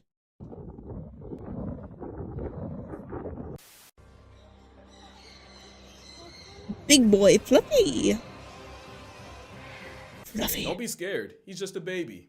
Baby. He will get bigger. Close your eyes and visualize the most disrespected animal on Earth. Now open them and apologize for not thinking of the living laundry lint. You don't respect this dinosaur nearly enough. Okay. Many people have never seen this flying fossil, or I've never seen it, and never wish to ever again. The world will be a living horror movie without it. Yet this creature and its kind are still very much maligned by humanity. Well, you'll see why. The first 2 videos pretty much sums up our relationship with them. Okay. Especially when you let it play all the way. I told you, just a baby. That is a baby Andean condor, and condors are Jurassic vultures on steroids. There's the Andean and the California condor, and both are built like a prehistoric paralysis demon. They're the closest relative of Argentavis, and I live a life of decency and virtue because otherwise I know I'd see this homicidal death pigeon in hell. Argentavis flexed a wingspan of up to 23 feet, weighed as much as an adult man, and would have been about the size of a Cessna 152. And on the ground, they would have looked that same grown man in the eye. The condors of today are slightly smaller, with Andeans having a wingspan of nearly 11 feet, which is how the bird can stay in the air for hours without flapping their wings once. And because their wings are hollow, right? Their bones. One condor managed to soar for 5 hours and cover 100 miles. All that and no flap. The feather relic is also one of the longest living birds, with some surviving up to 70 trips around the sun. Not only does puberty turn an avian dust bunny into Skeksis from Dark Crystal, they end up becoming the biggest birds of prey on Earth. You can't imagine waking up to a dragon and drag outside your window, and that's because you're not from Chile. Not only is it the national bird of Chile, shout out to Chile, they even have a Chilean comic based on them called Condorito. Lucky for Chileans, this dog and my mental health, condors are absolutely harmless. Unless you watch Total Drama, because that might have been the first time Alejandro got rocked. But yeah, it's a good thing that a bird that could pass for a man in a suit is a scavenger. To be fair, that is a man in a suit, but it's for a good reason. Dude, I was kidding about the Jesus. Time really hasn't been kind to the condor. It might actually be the dinosaur left behind. Way back in the day, California condors made a meal out of megafauna like mammoths, bison, and giant ground sloths after they passed tense. It's believed that it was the presence of plus-size prey in the Pleistocene that allowed condors to get so big. Okay. The problem is, mammoths and giant sloths got discontinued a while ago, meaning Right. a literal big bird got left holding the bag. It's a biological anachronism. The condorito was built for a time that is long gone, and when many of the megafauna disappeared, the condor flirted with the oblivion too. Somehow they survived, but that would not be the closest condors would come to extinction. The sick joke is, DDT was really good at murking insects, but even better at erasing everything else, and condors caught the biggest stray, since the same pesticides would weaken eggshells and cause them to break. Condors only have one egg every 2 years, and the lint chicken that comes out can take up to 8 to mature, and this painfully slow reproductive rate only made the effects of DDT hit harder. But wait, there's more. As an aerial coffin, many condors die from lead poisoning caused by the bullets hunters leave in the dead. Penno Beowulf was a condor raised in the Los Angeles Zoo who was released to help contribute to the population. He never would, as he would die 3 months later with an air gun pellet in his gizzard and another statistic for lead poisoning. And if that wasn't bad enough, Johnny Cash nearly soloed the entire species. Johnny Cash is known for many songs that I cannot name, but I do know him as the guy that got high, started a fire to stay warm, and caused a Oh, he's that. Okay, he's that dude. I think I listened to one of his songs earlier. forest fire that not only burnt 500 acres of a national forest, it cooked 49 of the condors living there. When asked, "Did you start the fire?" Cash said, "No, my truck did, and it's dead, so you can't question it." Okay, Cash. When asked if he felt Is he the one that sang, "I didn't start the fire, it was always burning since the world's been turning"? Or is that a different guy? bad, Johnny said, "Well, I feel pretty good right now." Evidently, the forest wasn't the only thing that got blazed, and when the judge reminded him of his hate crime towards condors, Cash asked, why should he care? After the federal government took $125,000 worth of care out of his account, he 1 got his million. answer. Also, I 1.4. lied. I can name one song, Ring of Fire. No Yes, I sang that one earlier. Years of getting jumped by DDT, lead poisonings, and human hubris had the California condor population down all the way to 27 left in the world by 1987. The bird from the land before time was about to flatline.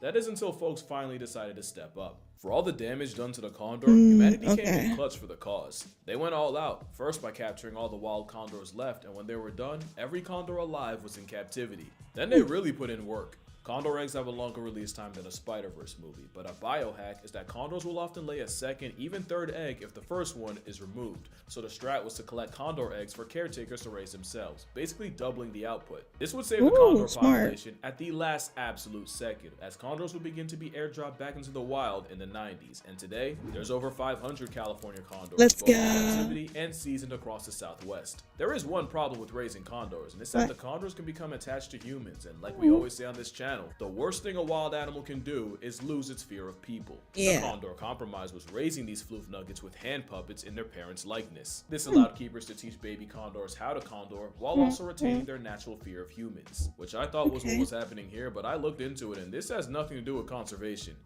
This is just love of the game. Billy Must be Joel. mutual, because if you look closer, that's also a condor in a man's suit. Convincing, right? But raising condors is more than just throwing meat at a panhandling puffball. There's a method. In the late 80s and early 90s, folks started raising kid condors in this like daycare system, but with no older birds. But because they had no older birds to use as role models, when the condors were released, they basically acted like teenagers with their parents gone for the weekend. They do things like approach people, invade campsites, and even enter buildings. Things you don't want an endangered species doing, so we had to adjust. Instead, folks shifted tactics based on how wild condors come up and would have a baby sitting by itself most of the time, only occasionally being visited by an adult, aka a puppet. Later on, they'd be assigned an older mentor condor to show them the ropes, and in the final step, both would be moved to a flight pen for the fledgling to learn how to fly. And caretakers would teach stranger danger by using the business end of a water gun on any condor that got too friendly with humans to keep them appropriately people PTSD. They'd also use like shock therapy to teach condors to avoid frying themselves on power lines. But the job's not finished once you have condors in the wild. I won't call them the pandas of birds because, well, one, pandas don't deserve that self-plug, but two, condors have an even harder time making more of themselves. 25% of California condor eggs are infertile duds that have to be replaced before the couple gives up. Side note, I just remembered, condors can pull a Virgin Mary where a female can lay and hatch a fully functional egg with zero male involvement, like maternal menaces. That's parthenogenesis, and I feel like having that move in your bag and almost never using it, even with your population halfway in past tense, Like I get that it's mostly our fault, but like help us help you. Anyway, there's no guarantee once the egg hatches anyway, because many chicks get accidentally poisoned by micro trash, which clogs their system and starves them to death. So researchers gotta constantly sift through the nests for micro trash, and any chick suspected to be contaminated is kidnapped and medevaced for surgery. Which also means someone has to camp by the nest for 24 hours and keep the parents from coming home to an empty one and abandoning it. Gatekeeping a dragon from its child for a day sounds more like a Mr. Beast challenge than a way to spend your zoology degree. If a released condor can avoid lead poisoning, pollution, and getting deep fried on power lines, it'll roam the skies for decades and hopefully make many more condors along the way. If they're lucky, they'll have the same partner by their side the whole time. Condors do not get enough credit for how loyal they are. The symbol of unity can have a 5% divorce rate, and a penguin can propose with his best pebble and still get cheated on. But for the most part, a condor will see another condor and just spend the next 40 years making it work. Unless death really does them part. But condors aren't just loyal to their mate. Believe it or not, an overgrown struggle vulture has a social structure on par with chimpanzees and wolves. Condors have a social hierarchy where every bird knows its rank, especially at the dinner table, where elders dominate. Which is why those raised without other condors ended with avian Alzheimer's, as in they What forget their animal is place. that? But it's not just a hierarchy. They're Condors feeding will have on? a friend group that they'll hang with, and if you're around long enough, you'll see them preening, play fighting, and even chasing each other. They'll even look after other injured condors and share food with those that can't do so for themselves. What kind of bird of prey you know that's moving like that? I don't know. Butterfly nature is why we had to put on the hand puppets in the first place. When I said condors can get attached to humans, we're talking about a commitment lasting years. Eduardo is an Argentinian cattle farmer who found an injured condor on his property and helped bring the bird back to health. Now, every once in a while, the condor visits a man that saved him as a thank you and even tries to preen him. But to me, the wildest part is the condor didn't imprint on Ed because it eventually went back into the wild instead of following him around, so this venti vulture is actively going out of its way to see him. Who would expect that kind of emotional depth from a cloud casket?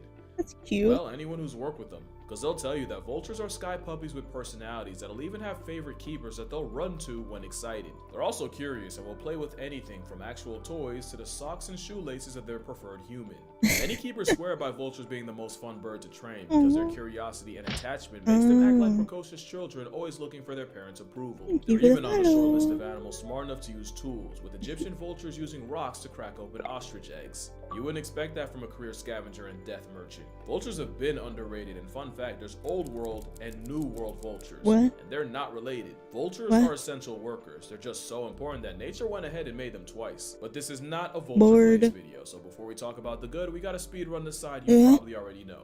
Everything I've said about vultures is still true, but it's also true that they have the nastiest diet of any animal. They'll eat the foulest, most putrid piece of meat like a kid eats candy, and having a weak beak and feet means they'll break into a body from the worst half.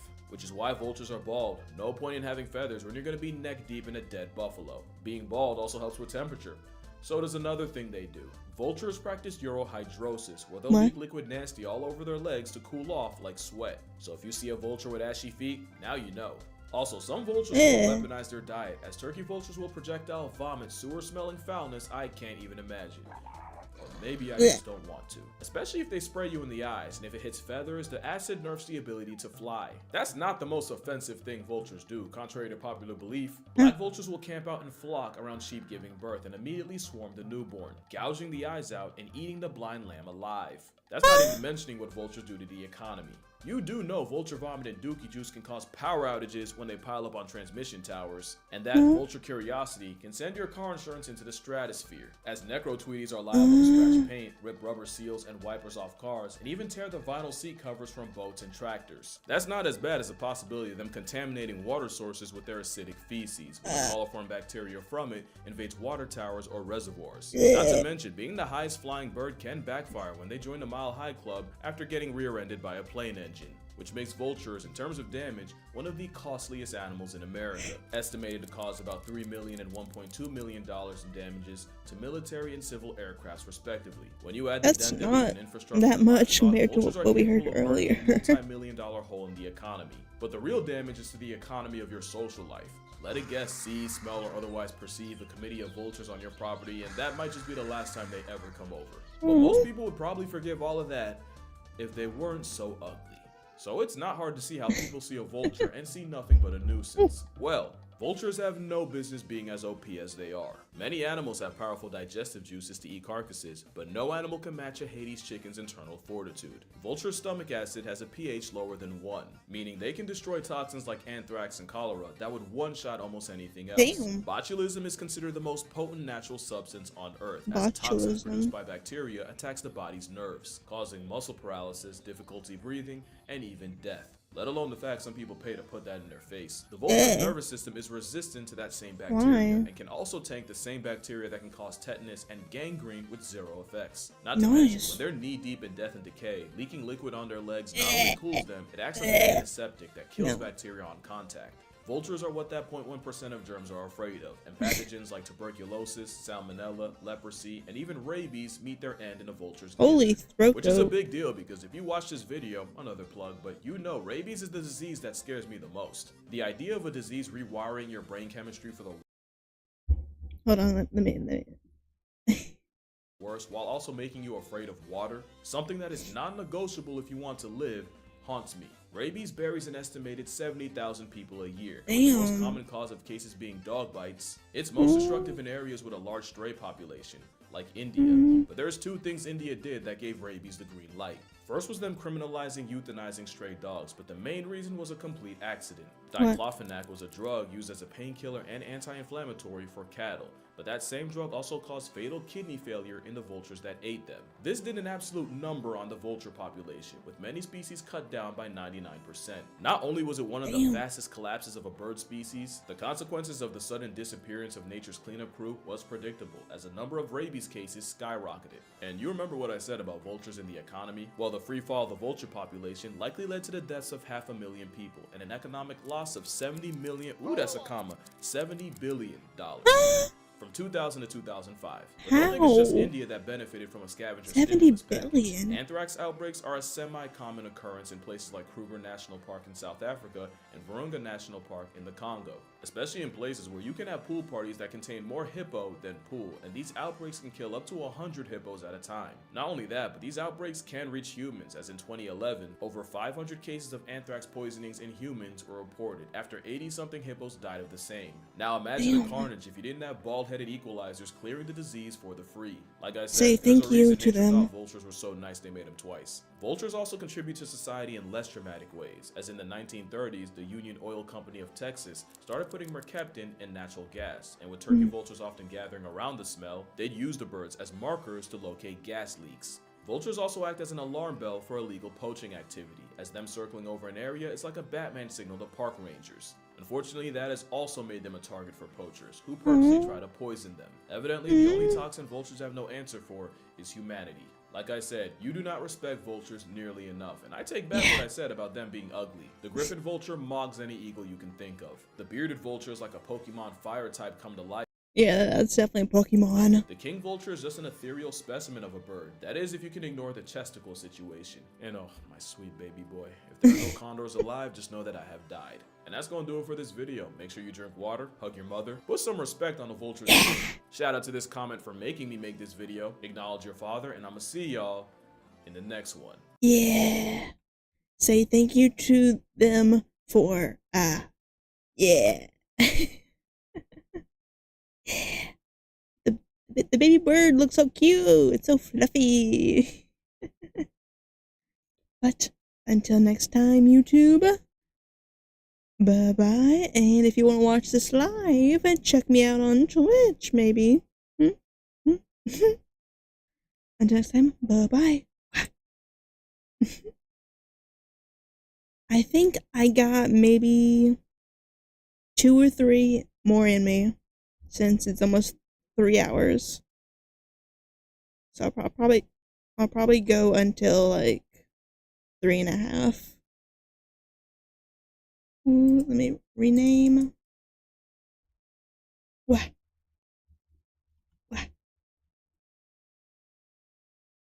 Okay, what is the next one? Sharks! Let's go.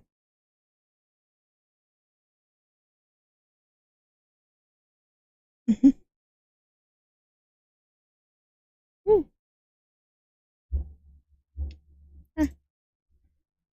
Okay, let me copy the name. What? What? I think I've seen like a shark in the wild like once. I think my dad once accidentally fished one up. I think I may be remembering. Hmm. Short. Why these sharks completely destroy the stereotype? What is the stereotype?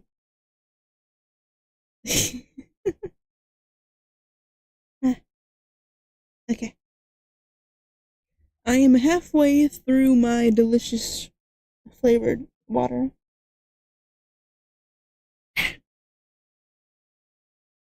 Yeah.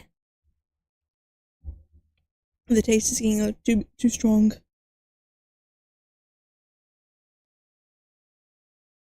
Do not eat the sharks. Do not eat the sharks.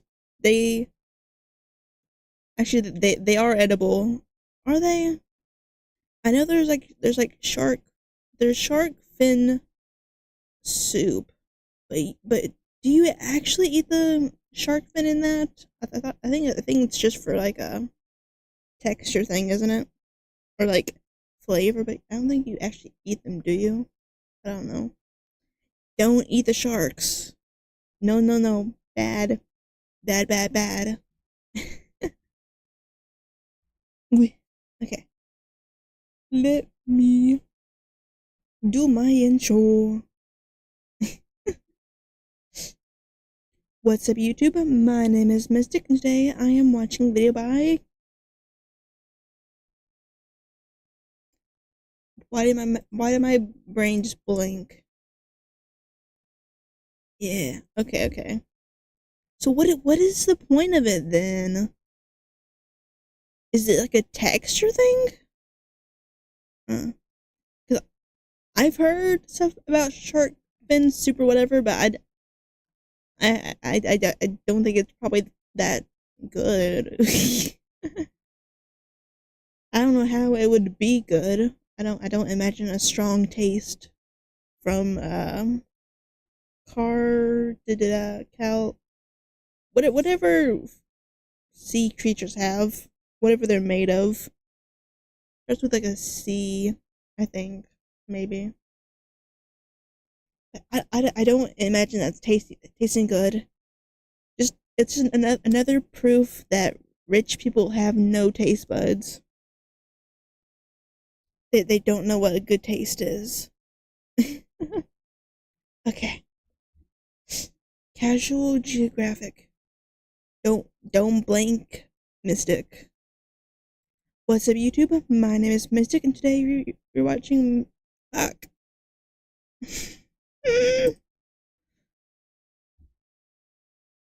Welcome to Mystic Reacts. How have I made over 300 videos and I'm still struggling with my own intro? What's up, YouTube? My name is Mystic, and welcome to Mystic Reacts. Today you're watching Casual Geographic. Why these sharks completely destroy the stereotype. I don't know what the stereotype is, but I can't wait to see how they destroy it. This is streamed live on Twitch and YouTube, so if you want to see these live, check me out and follow, subscribe, yeah. Shark. To be What is fair, that I'd pump medieval fake the higher music? power and anticipate being devoured if I ever saw that in the water with me, let alone in Long Island, at least if I didn't know what it was. So here's some thresher shark propaganda, because there's honestly nothing to fear. And I mean that more for him than you. This shark needs a lot more reassurance than you do.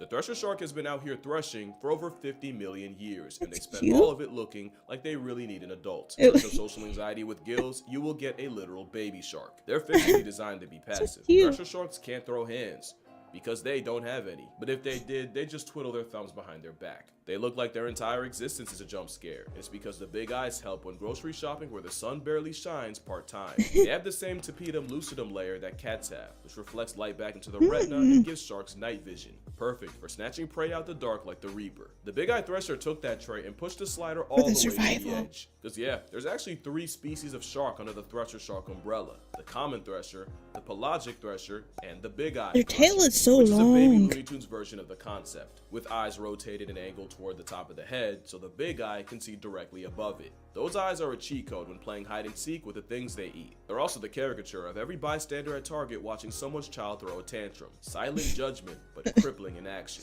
And even though the eyes are involved with hunting, the tsundere shark is still pretty introvert coded. Threshers are as shy as their headshot would suggest, and there's no verified record of one attacking a human. With how timid they are much more afraid of you and will go out of their way not to be perceived, and will even exhibit vertical migrations, where they spend the day posted down in the cold dark abyss only to come up to the surface at night to feed. Hence the enemy eyes, especially for a big eye thresher, which is by far the most suited for life in an everyday bird box challenge. They even have a built-in heat system where the big eye has a network of blood vessels called the rete mirabile, I hope I pronounced that right, which circulates heat to the brain and eyes, and this system allows the thresher to thresh in water colder than a Yeti in a brass bra without having the metabolism of molasses like the Greenland shark. They wait 150 years to get laid. Nothing about them is fast. In fact, they might as well be the opposite. Where threshers have big eyes for sight, Greenland sharks get blinded by a parasite. And where Greenland sharks are often found where there's polar bears around, threshers can be found in waters worldwide, like under the Atlantic Beach Bridge. But most importantly, where Greenland stomachs have been found with seals, polar bears, and allegedly a human leg, a thresher shark is almost physically incapable of biting you. Their eyes are so big it somehow distracts you from the fact that they have a tiny mouth and some baby-ass teeth too. It's like they were built to be non-confrontational, with teeth that can If I only was a really shark, small fish I and would be this squid, shark. a mini mouth to go with social anxiety, with a mama I true up face. Now a shark is a shark, and nature didn't cook for longer than Saturn's had rings just to make a shark that couldn't defend itself. But it isn't the teeth. It's the 50 Shades of Grey cosplay a normal person would call a tail. That tail is a lot longer than you think, and it's for slapping the absolute daylights out of prey with a nearly 10-foot whip. That tail hits harder than the job market for a comp sci major, and one hit can incapacitate multiple fish. I know a And comp once sci again, major. that tail is a lot longer than you think and can slice prey clean in half. Threshers slap prey so fast, it boils the water around them and creates cavitation bubbles. Cavitation bubbles are small pockets of pure chaos that are thousands of degrees and release incredibly destructive energy when popped. It's the same science the pistol shrimp uses to knock prey straight off the mortal plane, and these bubble nukes mean thresher sharks don't need a direct hit to life-deprive multiple fish. The process is pretty insane to witness. Scientists studying them say it's one flick of a tail, followed by a mess of ruptured swim bladders and broken spines, which the thresher shark immediately eats. Don't let the kawaii gubby distract you from the fact that if you're a fish, the thresher can demote you to flesh confetti in 2 Well, good thing I'm not a frames. fish. But the thresher can My also bad. package 12 years of prejudice on a person with one hit. There are legends of fishermen messing with a thresher until it swung its tail and took one of their heads off. Now, do I Well, believe if they're the poor messing man with genuinely it- got his shit smacked smooth off? Not really, but the same power slap Pokemon that's eternal Nightquill to fish and even some birds. Like, yeah, they will bird strike Tweety right out the air. They'll easily knock your teeth out and probably break your neck. But again, there isn't really a record of a thresher shark attacking a person, and if there is, you definitely did something. If you make a shark that looks like a kid caught with a DS under the pillow at 2 a.m. choosing violence, you ask for it in everything but writing. He's just a shy shark, but he's not the shy That's a shy shark. Haplobepharus edwarsi is a type of cat shark, also called a happy eddy. The Haplobepharus genus has 3 other species: the plain happy or the brown shy shark, the pretty happy or the dark Are those the kind that are at aquariums? Because I know I've pet like those small sharks. Is it these kind are different shy kinds shark, and the natal that are shy in shark, like pet? or happy chappy. Touch And the happy thing- eddy's more things. common name is the puff adder shy shark, So named I've puff pet adder sharks. due to sharing the venomous serpent skin pattern. And It's also been called the donut because their personalities those are polar fat opposites. things When the with puff adder shy shark gets scared, tail. it'll curl itself into a ring and cover its eyes with its tail. That way it protects its vital organs I and think makes I've the had shark one of harder to these. swallow. It also makes them virtually invisible off the fact that if they can't see you, surely you can't see them. Or they'll just play dead and pray that whatever triggered it loses interest. To be fair, it's not for no reason. Happy Eddy is a crazy name for a shark that gets bullied by everything. Aw. Bigger sharks like seven gills will prey on them, and fur seals have been seen using shy sharks as chew toys. Worst part is, a lot of times the first seal play session only gets interrupted when a kelp gull steals a shark just to eat itself. The shy shark basically gets passed around like a baton at the Oppression Olympics. Scientists studied the sharks in False Bay, and if they didn't get their heads ripped off by a fur seal or swallowed whole by an avian antichrist, they just end up discarded as a lifeless corpse back into the sea. They also get murked by fishers, who tend to see them as a pest, which is why the Buff-Batter shy shark isn't just shy, it's endangered and only found in waters off South Africa. And to be honest, he should be shy and scared, but not nervous, because we already have one of those. I feel bad for the nervous shark. Even its Latin name couldn't resist throwing astray. Cautious The shark. shark essentially gets called a punk in multiple languages. There's nearly 200 species of shark that can be found in Australia, and the nervous shark seems to be the only one who knows it, as they're incredibly shy and timid. Nervous sharks are notoriously difficult to get on camera, because most won't let you get close enough to try, which means this is one of the few times where the prey is infinitely scarier than the predator, as nervous sharks have been known to eat venomous sea snakes.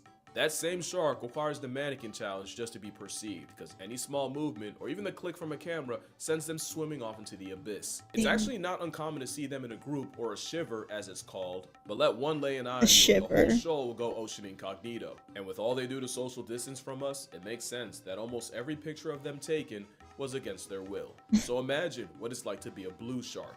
Blue sharks look like they were told a dirty joke years ago and are still shocked as hell at the punchline. Shiver Like me the timbers. predator, blue sharks have big eyes to help with hunting and clocking prey in the dark, since the predatory pinhead does most of his work at night. Who you Like calling many a sharks, pinhead, blues pinhead? use counter shading, meaning if you're looking at them from above, the blue roof blends in with the blue from the abyss. But if you're below them, the white underbelly disappears in the light from the sky. But it's possible the color-coded camouflage is for hiding from more than just prey. In 2012, dive operator Chris Follows was leading a group a little off Cape Town as usual, with a group of 10 blue sharks pulling up on the bait Chris had set. Chris was a 20-year dive veteran at this point, so this wasn't new to him, or at least it wasn't until a big male fur seal spawned in and tore one of the sharks in half and started feeding on its abdomen. He then eviscerated another shark, and for dessert, he bisected a third. The seal savaged 5 sharks in a row until Chris eventually shoved off, but it's likely the seal clutched a 1v10 with very little effort. Insane as that was, if Chris had a nickel for every time he watched a shark get murked by a seal, he'd have 2 nickels. Cause in 2004, he watched the first seal chase down a blue shark, toss it into the air, just to disembowel it and eat his stomach and liver. Damn. So forgive a predatory Poindexter if he looks like he's constantly afraid of getting his lunch money taken. It's actually one of the reasons blue sharks aren't super common in aquariums. They're not super hard to feed in house, but they often get bullied by tank mates like bull, gray reef, sandbar, and sand tiger sharks. And by bullied, I mean the blue sharks got eaten alive in front of a live viewing audience as soon as it got introduced to another species.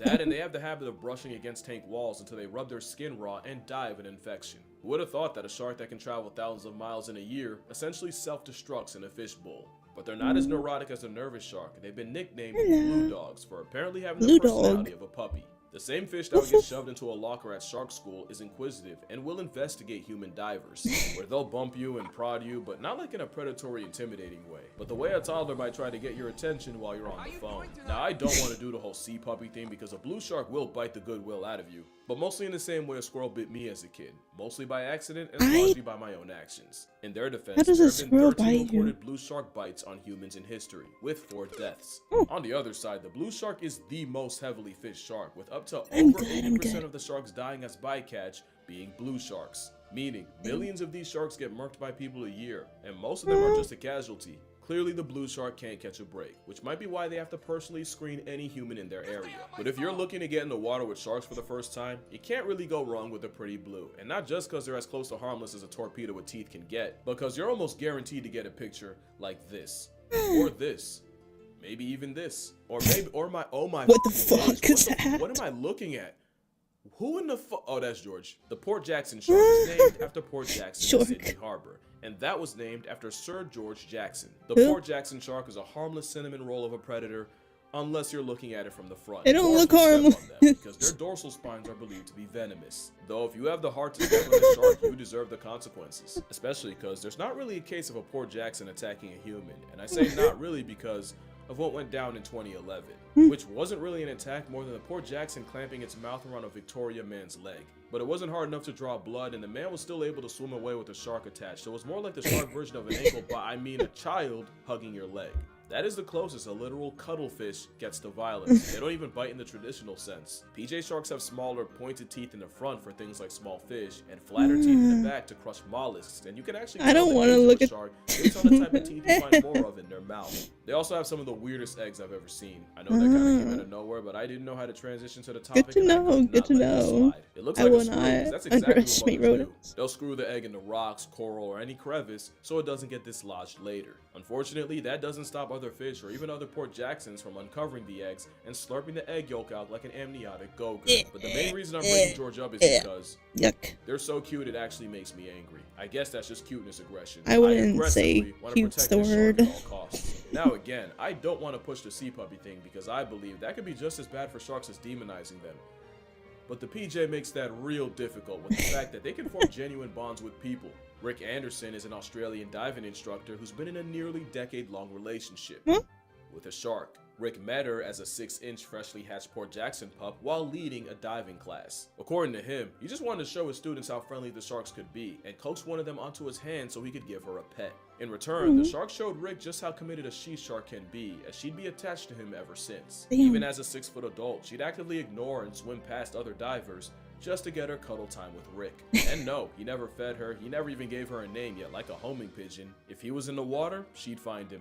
A beautiful story. For a shark so adorable, you could just take one and put it in your pocket if they didn't grow to the size of an NBA point guard. Luckily, there's a shark for exactly that, and you'll never guess its name. What? The pocket shark was found completely by accident. It was during a Gulf of Mexico That's a expedition to shark? study sperm whales that scientists found a shark that honestly looks like a whale nature shrunk as Yeah. a pet. The name comes from the fact that you could honestly smuggle one in your pocket, but also for the small pockets these sharks have under their gills, which are filled with bioluminescent fluids. It's believed that this imitation whale squirts glow-in-the-dark ink as a distraction against predators. I say believed because we can only assume off of the 2 specimens that have ever been caught. What's not a theory is that this baby-faced bioluminescent flashlight has invariably increased my will to live. Although you could say that about any shark here. How is And it on top of not that, that's gonna do it for closer this to a video. whale? I'm going to humbly beg you not to use this video as an excuse to cuddle up to a shark. Not only could that be remarkably bad for your health, but treating a whole predator like a sea puppy might be just as bad as seeing every shark as another installment of Jaws. You can love them, hate them, I'd rather you love them, but damn it, you're gonna respect them. Make sure you drink water, hug your mother, do not hug a shark, please. Touch grass, call your father. Thank you all for another great year, and I'm gonna see y'all in the next one. Yeah. Moral of the story, do not mess with animals. Just don't bother them, and hopefully they won't bother you. But they look so cute, though. They look so cute. I love seeing those little pond things at aquariums, where you can see the animals you can pet. But I want to call them water puppies, but I won't. I'll just shark. Yeah. So YouTube, until next time, bye. Wow, shark. Wow. Okay. Okay, we are on to the 8th video, so I think this one will be the last one for tonight. Tomorrow I will be doing a sponsored Minecraft stream, so please, if you can, watch my stream tomorrow, because it helps me make more money the more people that are there, so please. On to the next one. Ooh. Huh.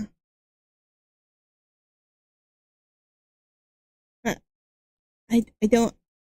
Are Greenland sharks like endangered, or are they like pretty well existing?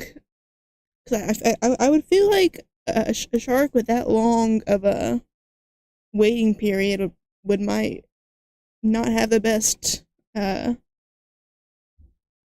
population. Butterflies.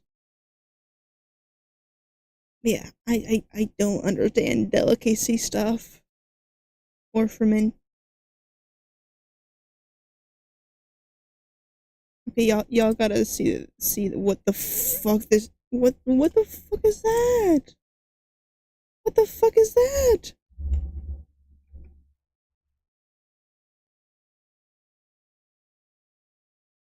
What the fuck is that? What the fuck is that? Huh? Okay, I would imagine they're probably not the biggest population. I would imagine. What is that? What is that? What in the world? What in the world? Wow. How is that a butterfly? What the fuck? What the fuck? That's terrifying.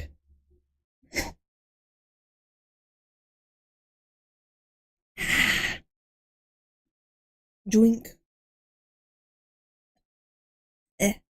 Okay. Bug. Okay. Why you all... I can tell I'm gonna have a trouble with this intro. Why you owe people afraid of butterflies an apology? Why you owe? Oh, good sir. Okay. What's up, YouTube? My name is Mistic, and welcome to Mistic Reacts. Today we're watching a video by Geographic. Why you owe people afraid of butterflies an apology? Oh, also, whatever this is on my screen is terrifying. I never want to encounter that in my life. What in the world? Okay, let's get into the video. Wow.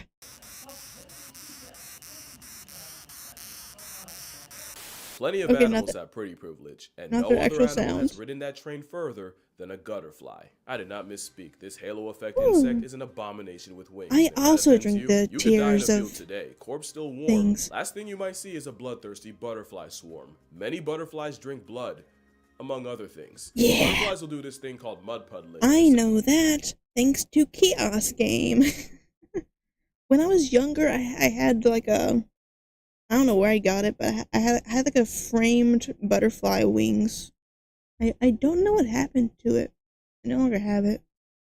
Essentially, it's using that built-in straw called a proboscis to suck the juices out of organic matter to farm free nutrients. Yeah. French flies usually get it out the mud, but they'll also suck on rotting plants, feces, and dead bodies. You don't even have to die. If you pull over to the side of the road to relieve yourself and come back hours later, you may find a flutter of fiends feeding on your urine. See, now they use flowers as fuel, and that is true. The problem is just a diet of sugar water would leave butterflies without key minerals they need. One of those minerals is sodium, and they'll go to extreme lengths to secure it, even irritating the eyes of reptiles to drink the tears. Crocodile tears have use to someone. Of course, butterflies taste through receptors on their feet, so one landing on you doesn't make you a Disney princess. It makes you a sodium-seasoned rest stop for a flamboyant fly that's why they like me until it gets what it wants and moves on to the next one. Because butterflies are I thought I was a Disney prince. That is not a joke, because their mating behavior is at a pocket for something with its PR, but one thing at a time. We'll get to that. But the only thing more questionable than what some butterflies eat is what some people...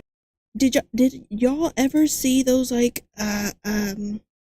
as seen on TV commercials where like they had like those butterfly nets things where you could buy like a long thing, you could raise butterflies. They would give you like I think a butterfly eggs, and you grow them, and then butterflies in a thing.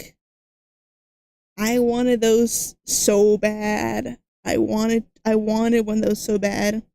Every time I saw those commercials, I was like, oh, can we please get one of those? I wanted one so bad.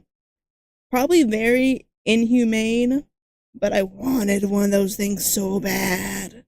It seems so cool. I wanted one so bad.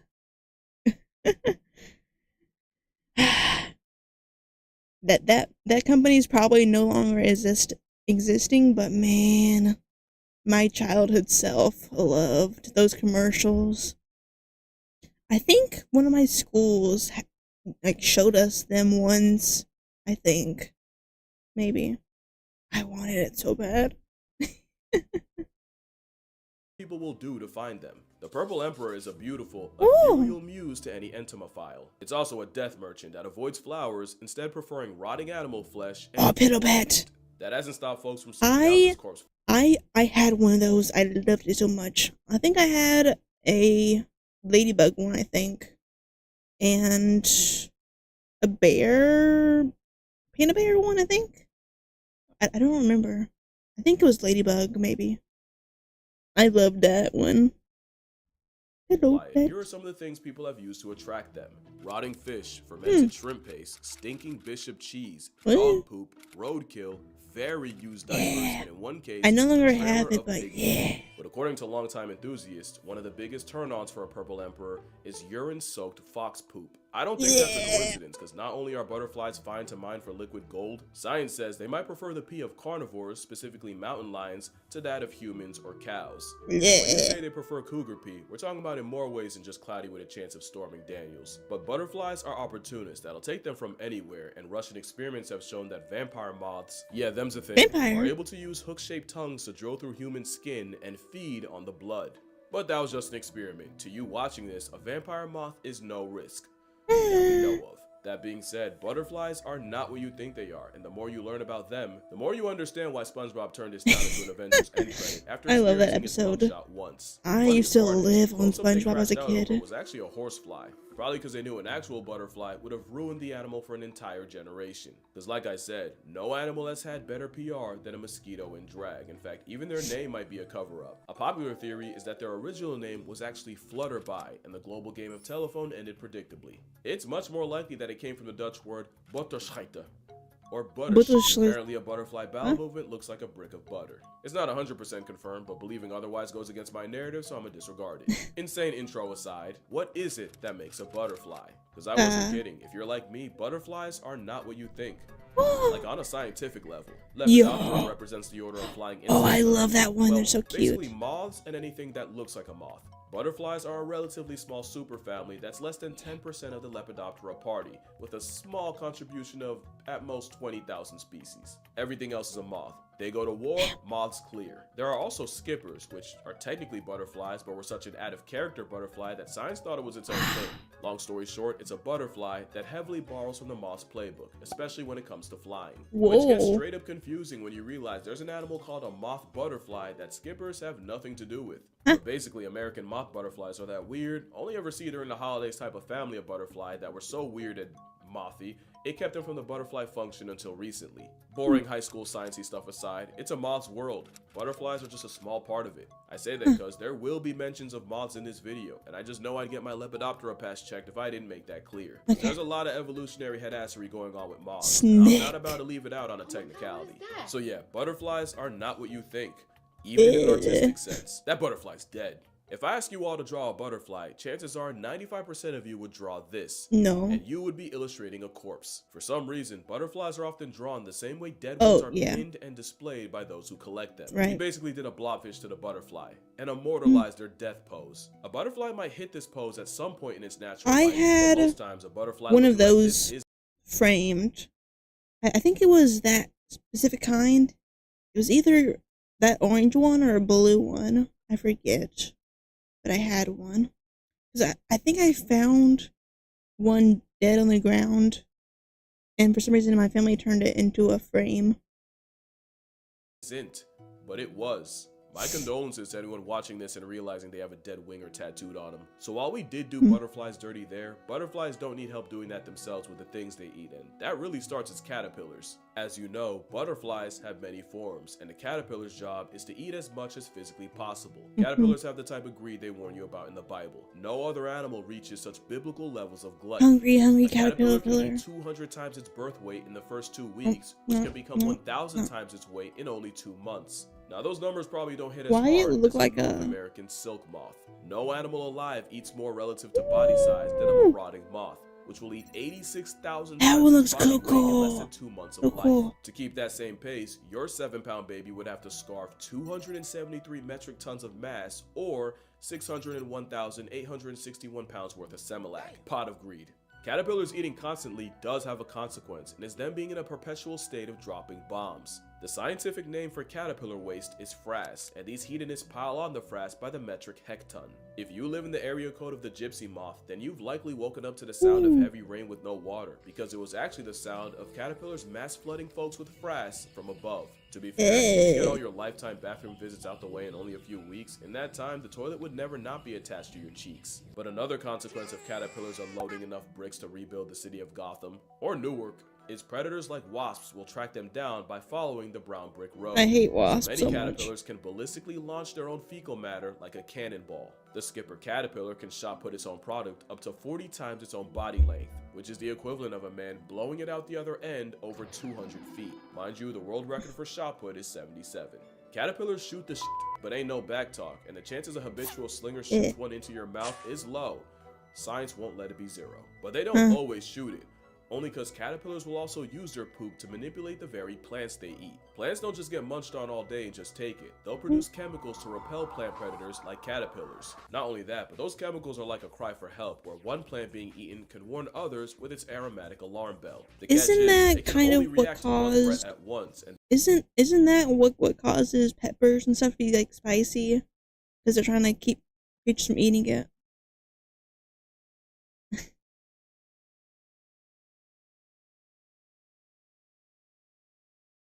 Yeah. the armyworm caterpillar exploits this by dropping deuces, But we love and tricks the plant spices. into thinking it's being attacked by a fungal infection. The plant can only deal with one problem at a time, and while it's crashing out trying to fight a fungus that isn't there, the armyworm has free reign to eat it along with any other plant taking a cue from it. That's diabolical. The plant's get back is devious. Some plants can release a chemical that turns caterpillars into cannibals. Apparently, methyl jasmonate is such an insult to a caterpillar's palate that when plants would produce it as a defense, the caterpillars decided they'd rather eat each other instead. Simply not eating. I was smart not for an option. once. The moment a Let's plant go. becomes less palatable is the moment you see a bunch of sandworms start ripping into each other. Although in the plant's defense, caterpillars don't need much to turn on each other, and the moment caterpillars realize there isn't enough milkweed to go around, they'll start aggressively headbutting each other to steal food. So caterpillars don't always choose violence, unless it's food. Then the bulkworm's ready for war. But the reason the hungry caterpillar is more of a curse than a kid's book is because they'll need all that energy for metamorphosis. And if the endgame of that wasn't a butterfly, we'd probably look at the whole process differently. You know it starts when hell freezes over and the caterpillar does something wildly out of character. It stops eating. If you keep watching, you'll witness the caterpillar split its skin and then pull its flesh suit down and then writhe around like a foot trying to emancipate itself from a gym sock until the skin suit falls and reveals a gooey casing called the chrysalis. Well, when So you a quick put it like rundown. that. The chrysalis is the shell booger the switch up happens in. Pupa usually refers to the life stage this happens in, and the cocoon you may remember hearing about are the silk cases many moths will make as a chrysalis substitute. Some moths don't cocoon, but no butterfly does. Now, the process of metamorphosis is beautiful and has also been associated with rebirth. It might be associated with something else if nature removed the modesty chamber and let you see what actually happens. Inside the chrysalis, the caterpillar releases enzymes to dissolve its tissues, basically digesting itself into almost soup. If you cut the chrysalis, a mess of caterpillar slushy would spill out. The only things that don't turn into Shrek Fest are imaginal discs, and what they are basically whatever they need to be. They're like the blueprint to their adult life, with discs for every butterfly body part like wings, eyes, antennae, and they lay dormant in the constantly eating caterpillar like a sleeper cell. The only thing stopping it from activating is the juvenile hormone in the caterpillar, and the same way neutering neophytes kept castratos sounding young, the hormone Peter Pans the caterpillar and keeps them young so they can keep eating like nature's favorite feedie. Once the hormone drops, the caterpillar pupates, and those sleeper cell imaginal discs use the protein-fueled former caterpillar to fuel rapid cell division. The process isn't one-to-one for every caterpillar, but that's pretty much the spark notes. Monarch butterflies occupy a chrysalis anywhere from 10 to 14 days. Some, like desert orange tips, will wait years, some say even close to a decade, for the right conditions to pop out. Another fact is that adult butterflies can remember part of their lives as caterpillars, even with their time as butterfly broth in between. Science shows that caterpillars conditioned to avoid certain smells through electrical I can't believe shocks that's a go on to show the butterfly. same discernment That's so as flying crazy. adults. I feel like that's way cooler than people give credit for, but it's also possible they do remember Pokemon. their past lives of greed, which might be why many moths don't have mouths altogether. Okay, that's a joke. Well, not the no mouth thing. The Luna moth is only alive for as long as its caterpillar past ate for. But the reason is because the same way a caterpillar's job is only to eat, once they can fly, their main priority is getting laid. Flutterbys have one job, and it's to mate, and some moths take the sentiment literally. Because a closed mouth won't get fed, but no mouth might get my bad, I mean her abdomen. Touching abdomens is how butterflies mate, and the process is much less innocent than you want to believe. Yeah, it's about that time. Almost every messed up thing about butterflies comes down to them catching a date. Butterflies will use several factor authentication like sound, color, even flight patterns to choose a mate, but the real secret sauce are pheromones. Males use pheromones like a calling card, and many moths and butterflies have a hair pencil to help get the message out further. Also called the coromata, it's a scent organ that inflates and fans out pheromones to anyone who might be interested. And with over 180,000 species of moths and not moths, someone was bound to take it too far. And Creatinos Genghis shows you just how far some guys go. To any solace, a horny male moth can't fly with its coromata out. Life finds a way. Also, yes, Australia. Males use the food they collected as caterpillars to help fuel pheromones, which is why it's often the males you'll see puddling the juices out of a compost pile, especially since the chemicals are more for just attracting mates. After mating, male butterflies will often spray their partners with an anti-aphrodisiac that makes the female completely unattractive to other males. That wouldn't even be that bad, but parasites like wasps clock the method, so now I got wasps tracking a recently deflowered female by her anti-aphrodisiac after spray and hitching a ride on her, waiting until the female lays eggs so the stowaway can parasitize them. The end game is her larva getting eaten from the inside by a brood of xenomorphs. Luckily, in studies, less than 10% of wasps were successful, but that's what an insecure man can do to you. But some males don't stop at man repellent. Some went ahead and invented chastity belts. Few males will excrete this weird, waxy substance designed to plug up his partner's female parts, which physically seals her We off all from hate other males. wasps. It's a literal breeding block, but that leaves a problem. It's in the female's best interest to mate with as many males as possible, but Right. it also behooves the male to brute force monogamy, which has led to this evolutionary arms race with females flexing increasingly harder to plug junk and males producing even more blobs of scabby petroleum jelly. But that is far from the most felonious way males buff their chances.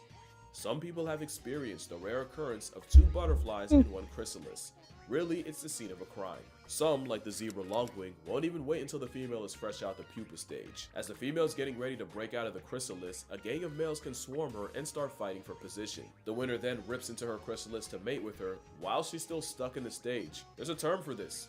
Some call it pupa rope. Now, insects can't really consent, so maybe that's too far. So, forced copulation is a nicer way to describe it. But the rising female has zero choice in the matter when she basically gets spawn camped, and that just feels illegal. Still just butterflies, right? But when you only have a couple weeks to live, you pull out all the stops to make sure your genes don't pass tense with you. And it's why male butterflies are more likely to suck the sweat off your back.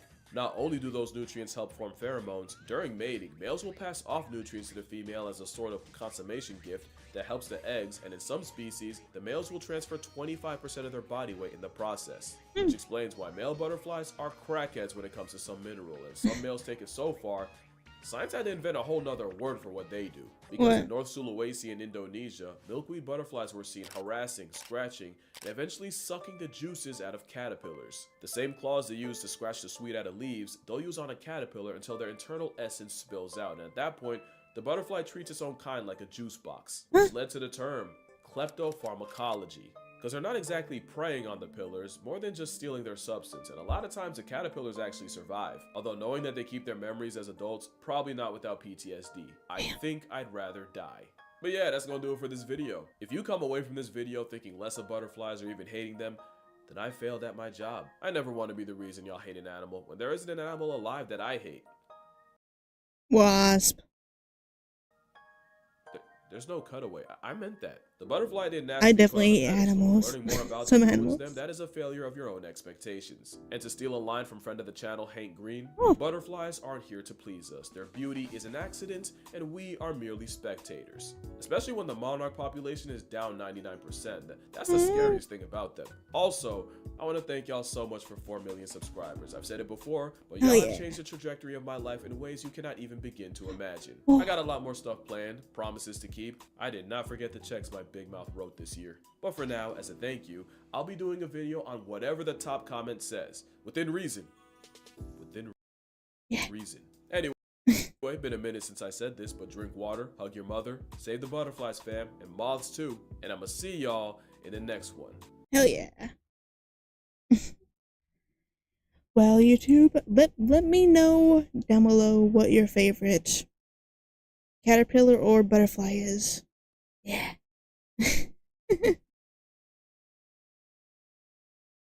Ooh, okay. Until next time, bye. Bye. Wow. Mm. Damn. Wow.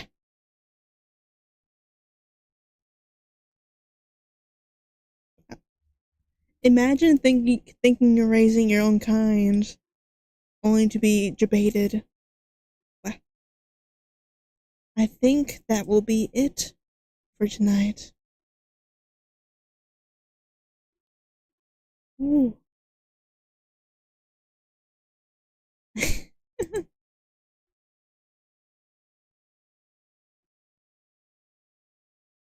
I have never seen Godzilla. Wah, wah. Okay. Wah. I will end it there for today. Watch me tomorrow for a Minecraft stream, please. Thank you. Thank you. Ooh. Interesting. Do they harm the ants at all? Or do they just flee from their life? But tomorrow, Minecraft stream. What is today? I don't know. But Monday or Tuesday, I will be playing Fears to Fathom, Scratch Creek. So, yeah. Maybe Sunday I will do another react. And, yeah. What else to say? I don't have anything else. I don't have anything else, I don't think. Huh. Okay. Until next time. Bye. Bye. Wah.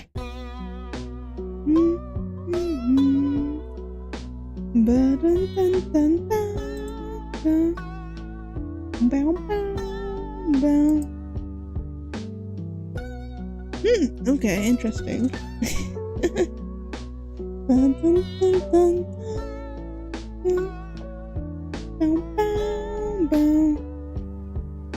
Thank you, thank you.